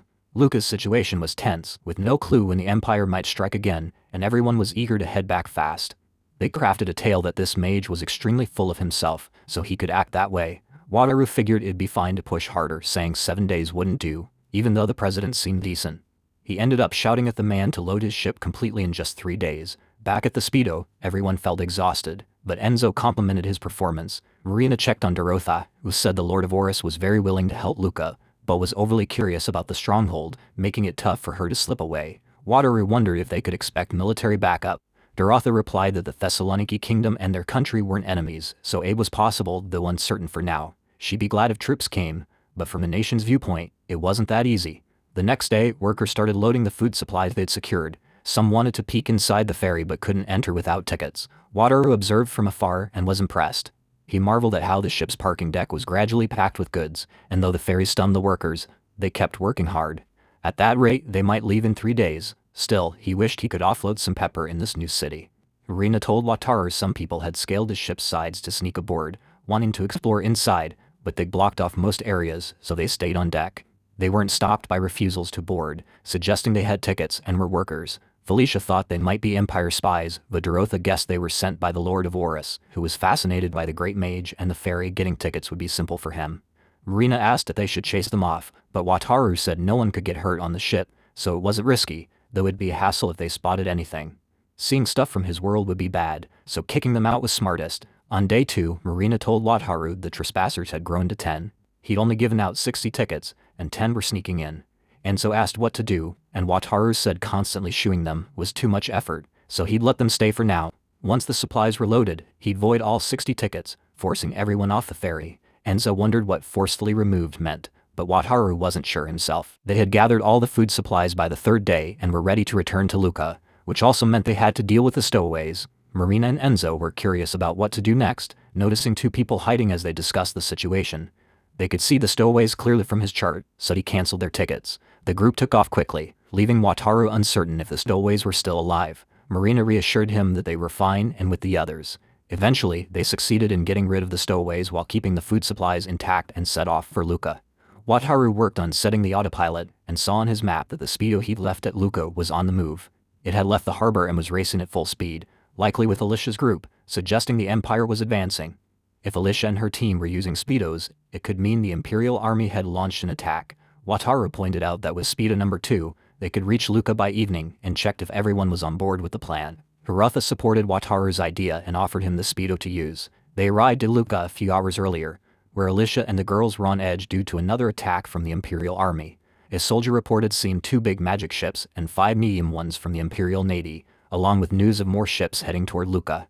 The Marquis was busy in a war council meeting, so they had to hold off for the time being. Claretta warned that the Imperial Navy would arrive before the Great Mage returned, and Alicia nodded in agreement. Alicia explained that the Marquis was gearing up for a counterattack, but the Empire had more ships ready to deploy. She suggested they might need to fight using the Speedo too. Claretta quietly asked Alicia if she planned to evacuate her family with the ticket from the Great Mage. Alicia replied that she'd keep it as a final option if they were cornered, since letting people know about the tickets could spark chaos. For now, she chose to stay and defend Luca. Irma pointed out to her that they were still a small group facing tough odds. With just the 3 of them, Irma noted it would be harder to take down the large and medium ships compared to a 4. Alicia proposed using the Great Mage's ticket to bring a skilled soldier onto the Speedo, but Irma cautioned that the Great Mage might not take kindly to them using it that way. If he got upset, he could abandon them, leaving Luca doomed. Alicia hesitated, but they still needed a way to handle a large magic ship on their own. Claretta told them they were too focused on sinking ships, and explained that once the sorcerers and company returned, the fight would practically be won. They just had to buy time until then. Alicia and Irma were caught off guard, not realizing stalling was an option they could manage. A soldier then arrived, telling Alicia that the Marquis wanted to see her. Back in the moment, Alicia, Irma, and Claretta were moving toward the Imperial fleet. Alicia said they'd locate the enemy and charge in, targeting their smaller magic ships. Irma was still shocked that Marquis had given them the freedom to act alone and block the enemy for reaching Luca. Claretta figured it was likely due to the Great Mage's support. Alicia warned them they'd soon run into the enemy fleet. Moments later, the enemy appeared, and there were many of them. The enemy's soldiers spotted them and alerted their side that a single fast magic ship was closing in, prompting orders to respond.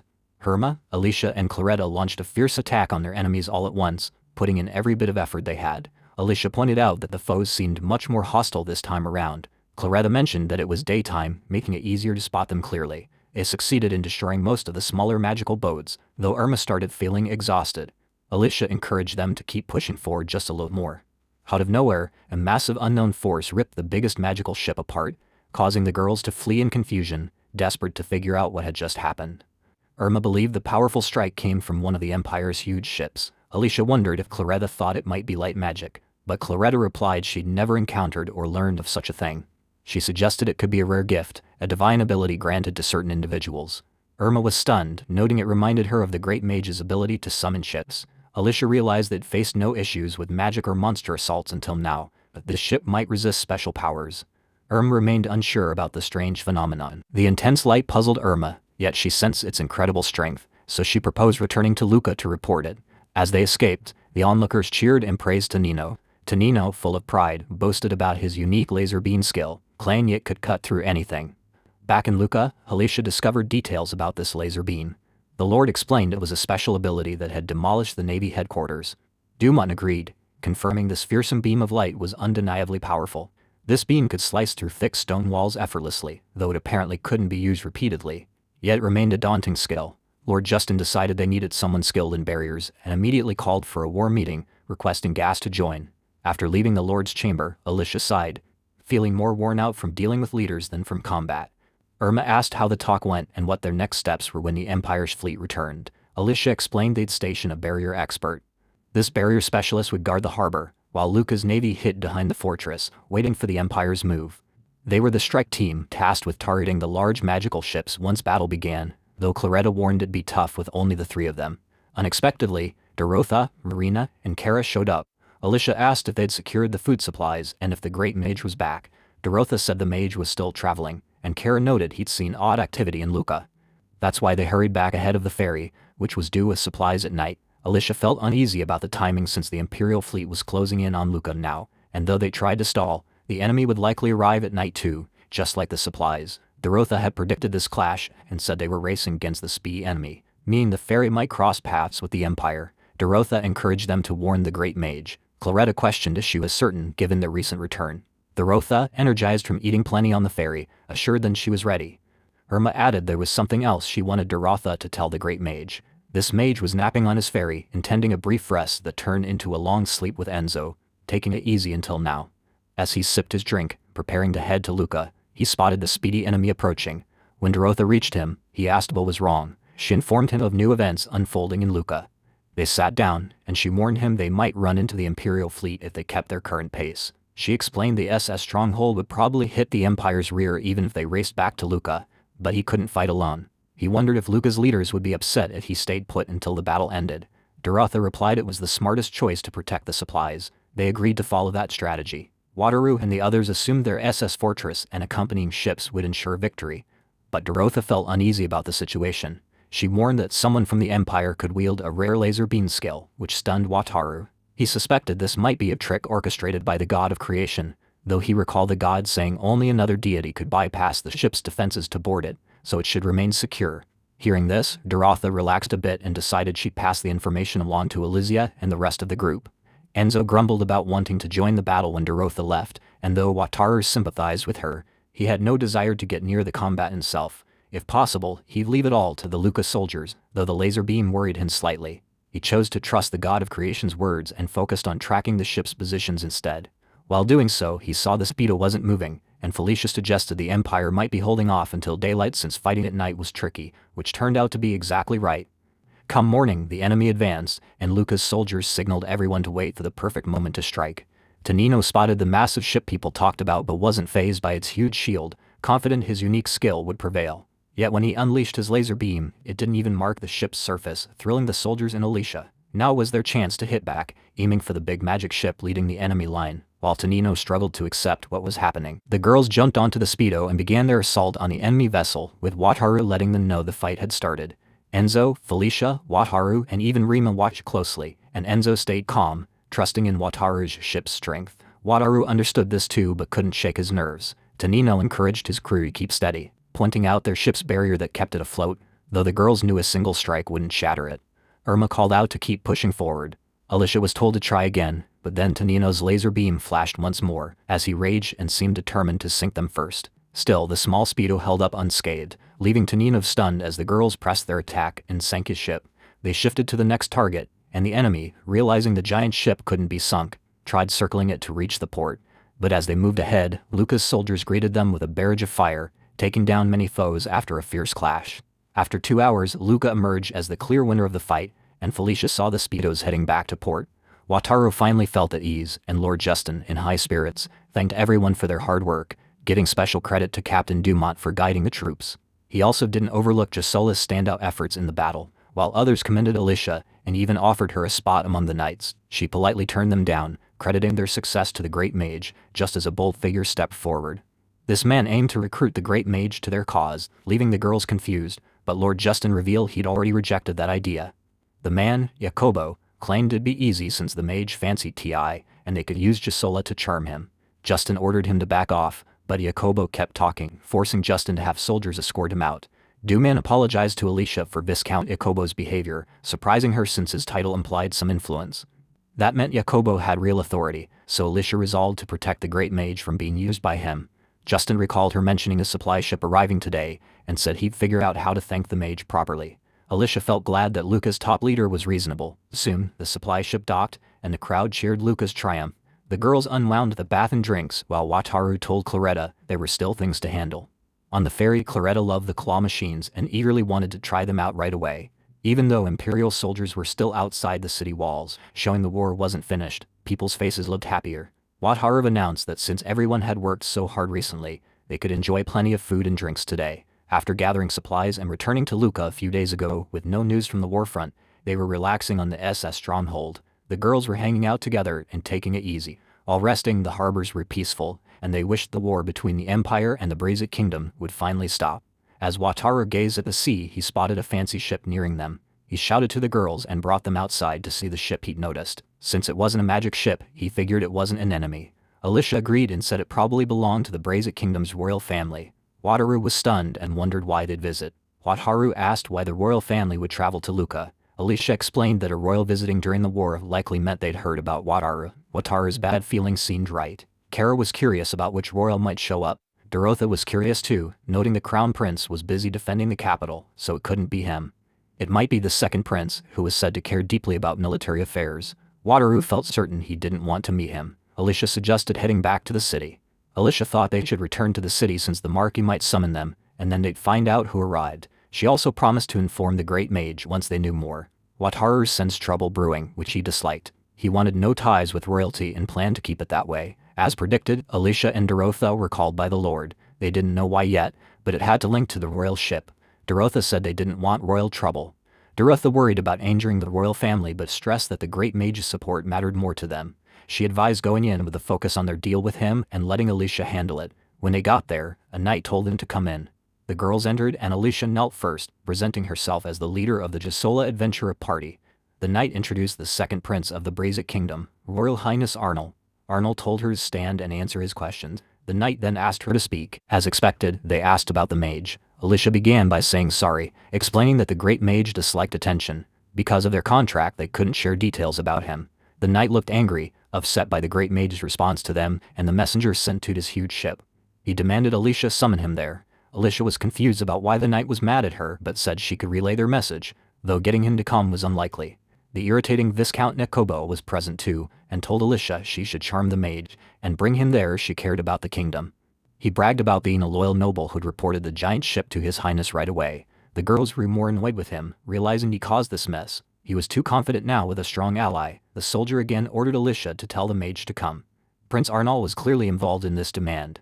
Arnold warned Alicia that opposing him meant opposing the entire kingdom, and he was confident she'd grasped how serious that was. Alicia returned to tell Wataru, who was nervous and sweating after hearing the prince's threat, unsure of his next move. She said sorry for getting him into this mess, but Wataru refused to reveal who he really was and suggested they think about escaping Luca with their family and friends. Enzo quickly shot down the idea and told him he didn't have to run or obey the kingdom's orders since he wasn't one of its subjects. She argued that fleeing after a threat would make them seem weak, and if the kingdom pushed them, they'd push back harder and make the prince regret it.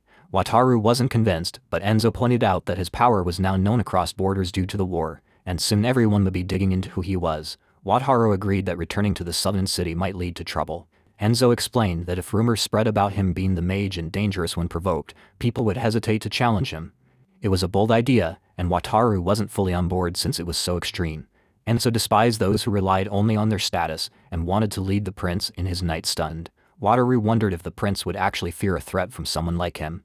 Enzo was certain he'd be terrified if Wataru called up a fairy right above the castle walls. She was thrilled about this mischievous scheme, so Wataru handed her Rima to hold and settle down a bit. Irma suggested that if he just wanted to scare the prince, a bluff would do, and she wrote a note for him.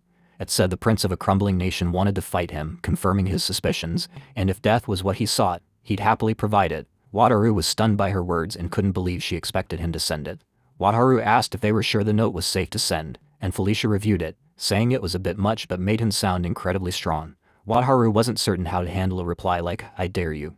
Irma proposed blocking Luca's harbor, where one of the prince's ships was, betting he'd cave right away. They'd come to aid Luca, but now they'd threaten the prince by holding the city hostage. If he just left, the Empire's fleet might return, so this seemed like a smarter choice. Wataru decided to try the letter, figuring he could flee if things got bad. Then he noticed Alicia looking serious and asked if something was wrong. She wanted to pry to talk, and Wataru suggested his room, which she agreed to. On the way, Wataru grew anxious since she stayed silent with a tense face.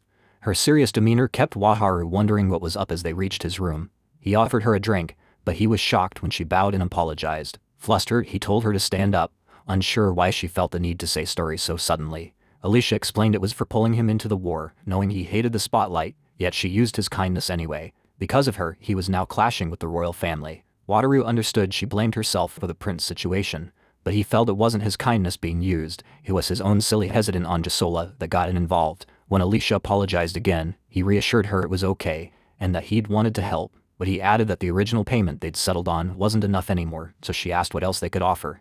When Alicia offered to do anything for him, Wataru's thoughts turned playful, though he knew he couldn't voice them. She reached for his hand and encouraged him to speak freely, making him wonder if she was trying to charm him into joining her side.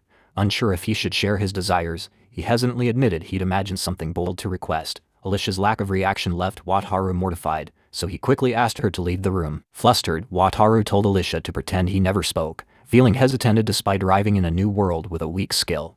This embarrassment hit him harder than anything before, so he decided to vent by having Gisola deliver a menacing letter to the prince. The prince and his knight were outraged upon reading it, seeing it as a war threat. When the knight questioned Alicia about the letter, she coolly said she didn't know its contents. The message to Lord Justin warned of blocking Luca's harbor. Before they could process the letter's impact, another knight rushed in, announcing that the mage's huge ship was heading toward the harbor center. The prince grew anxious, fearing an attack on his life, while the knight dismissed it as a trick. Alicia enjoyed their distress as Lord Justin warned the prince that sealing Luca's harbor would ruin the city, suggesting they mend ties with the mage. Viscount Nikobo, meanwhile, kept pushing the idea of using Gisola to win him over. Jacobo might be the trickiest one yet, since Alicia noticed Wataru's soft spot for women after their awkward moment. If threats against their family arose, they might have to ditch Luca and flee. The prince panicked, doubting a mage who'd threatened him would fall for a woman's charm. The knight asked for a plan, then suddenly grinned at Alicia, saying the mage must have misread his intentions. He offered to reward the mage handsomely if he'd join them. The prince wrote a new letter and asked Alicia to deliver it, surprising her with his swift shift in tone. She took it to Wataru, and Enzo read it too but stayed furious, insisting her master wouldn't forgive the prince. Wataru though was fine with making peace. Alicia sensed the prince wasn't ready to surrender yet. He still aimed to win over the mage. Enzo then proposed demanding an apology to make the prince realize the mage's power. Shockingly, they followed Enzo's idea and sent the prince a letter with two options: die with Luca or publicly beg for mercy. As Enzo wrote it, she vowed to make him regret crossing the mage. The prince replied fast, predictably he dodged the demands, offering a court rank instead. Wataru asked the girls for advice since it was a sort of apology. Enzo felt he hadn't learned his lesson, and Irma suggested waiting him out until he caved. Everyone was tough on the prince, and rightly so. He threatened them out of nowhere and tried forcing the mage to obey him, clearly the villain here. Thus began a standoff. Wataru ignored the prince's letters, and when the knight visited their stronghold, he ignored him too.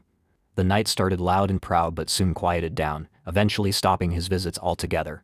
With the prince still refusing to kneel, Wataru wasn't sure how this would end. He caught the girls glancing out the window and asked what was up. Outside, the Imperial army had arrived, all striking characters. Felicia explained they'd come to understand the situation. Regarding his conflict with the prince, it appeared they were trying to enlist him, but when he confessed that the stunning Alicia's face intimidated him, he quickly assured them he'd never turn against the kingdom to join their side. It stunned to have his vulnerability to women revealed so openly, and he wished this pointless argument with the prince would just stop. The prince discovered that the empire had reached out to the mage, and the lord suggested they should express regret to him for the people's sake, though this caught the prince off guard. He stormed out of the room, announcing he was heading to his quarters. As he walked, he caught snippets of the knights discussing the food supply, mentioning a street rumor that blamed the prince for upsetting the great mage. There was even chatter about plans to catch the troublesome prince, which left him stunned. A knight encouraged the prince to let them arrest the soldiers spreading such talk, and he suspected the Marquis might be the one plotting his death to shield Luca. In the end, they resolved to handle it discreetly. They planned a quiet getaway, but while preparing the ship, they didn't expect the lookout to spot them. Their vessel was damaged, leaving them no option but to head back to shore. Wataru wasn't certain if striking at them was wise, but Irma felt secure since their ship had a shield that kept it from going under. The prince returned to the shore, humiliated, and the lord approached, questioning if he meant to ditch Luca and flee alone. He attempted to justify himself by explaining his intentions. He claimed he was aiming to meet the mage face to face. The following day, it was declared that the prince would issue a public apology, and a crowd gathered to witness it. He finally appeared, and Wataru and the girls observed from the ship. Surprisingly, the prince lowered himself before Wataru, expressing regret for his actions. Word of this moment soon traveled across the continent, and Wataru gained fame as the mage who brought a prince to his knees with an apology. Now he couldn't risk anyone uncovering his true identity. After Arnold's impressive apologetic gesture, Wataru ended the port blockade. The royal family swiftly departed Luca, leading Viscount Jacobo at the port. Later, the Duke summoned Jacobo and punished him for overreaching and defying him. The girls expressed gratitude to Wataru for all he'd done, and he admitted that since the second prince showed up, he'd often considered escaping. He credited everyone's efforts for this outcome, noting that while things seemed to return to normal, the conflict wasn't over. The war was far from finished, and as they sat together, Wataru asked what their next step should be. Dorotha replied that they could push back the Imperial army encircling Luca from the coast, though Luca's soldiers were struggling to hold the city. Loretta pointed out that even with reinforcements driving the enemy back, they'd just regroup and start over. Felicia warned that if this kept up, the war would stretch on endlessly, and Wataru was eager to leave the situation behind. He wanted to resolve it fast and couldn't afford a prolonged struggle, though his only option might be aiding soldier transport. Then, an idea struck him. He proposed using the SS stronghold to move troops deeper into the Empire. Alicia noted that the Empire had already sent forces to Braza Kingdom and positioned defenses against the Beast Kingdom. Kara mentioned they destroyed many of the Empire's naval ships so a sea transport could plunge them into disorder. Herma added that the Empire wouldn't be able to concentrate only on the Bia Kingdom and might have to pull back. Alicia loved the plan and decided to tell the Marquis immediately, boosting Wataru's confidence with their enthusiasm. Dorotha checked if he was certain, since he was going beyond his contract, but he explained he just wanted a calm, worry-free life again soon. The stronghold could carry people, and they could leave the rest to the Marquis. Alicia went to update the Duke, who seemed cautious about the developments. Since the prince arrived, all the news had been bad, and he couldn't stop it from happening. He was surprised to learn they wanted to send soldiers to the Empire using ships. He thought it was a smart plan but wondered if the mage would join the fight. Alicia told him the mage would only handle getting the soldiers there, providing a fast magical ship for the Gisola party. He got what she meant, but he knew he wasn't skilled enough to gather troops himself, so he chose to act. He decided to send a message to the Crown Prince, who was Prince Arnold's older brother. She worried this might cause trouble. The Duke couldn't promise it would be fine, but he believed the Crown Prince was very smart and would make the plan work. He asked her to tell the mage this. A month later, Wataru was with the girls and heard how clever the Crown Prince was. He agreed to help, but he was stunned by the huge army their allies had put together. The force was 100 times larger than he pictured. Alicia showed them a big magical ship from the Braza Kingdom, alongside the naval fleet from the Thessaloniki Kingdom. Clara said soldiers from the Beast Kingdom had arrived too. Reinforcements were already set up, and Alicia was amazed at how fast the Braza Kingdom and Thessaloniki Kingdom formed their joint army. It was so much that Wataru began to feel nervous. Felicia spotted the prince's ships, but it looked like the second prince was involved. The second prince was stuck under house arrest, locked away at the time. They guessed this had to be His Highness, the Crown Prince Tamamori. Tamamori learned they were docking at the port of Luca. He saw the mage's famous ship and felt better knowing they had allies. When Prince Tamamori stepped off his ship, he greeted Wataru and the girls with a bow. They were surprised by his good manners. It seemed the Marquis was right. The second prince wasn't what they thought, but Wataru still felt uneasy. The troop transport idea he'd suggested had grown into a massive mission. The allied forces of the Braza Kingdom, Thessaloniki Kingdom, and Beast Kingdom now aimed to take the Imperial Navy headquarters. It had become a huge operation, and the Crown Prince himself came to Luca to lead it. To make up for things, Alicia got 10 platinum coins and an apology letter from the Crown Prince. He was shocked by how much money that was, especially with the Crown Prince's great skills. Under the Crown Prince's steady guidance, the operations preparations moved forward smoothly. After everything was ready, Enzo told Wataru that all 5,600 Beast Kingdom soldiers were on board. It was time to head to the Empire and finish the war. The combined fleet of 3 nations left Lucca, slowly sailing toward the Empire with their ships. The beast folk on the stronghold were thrilled as the battle got closer.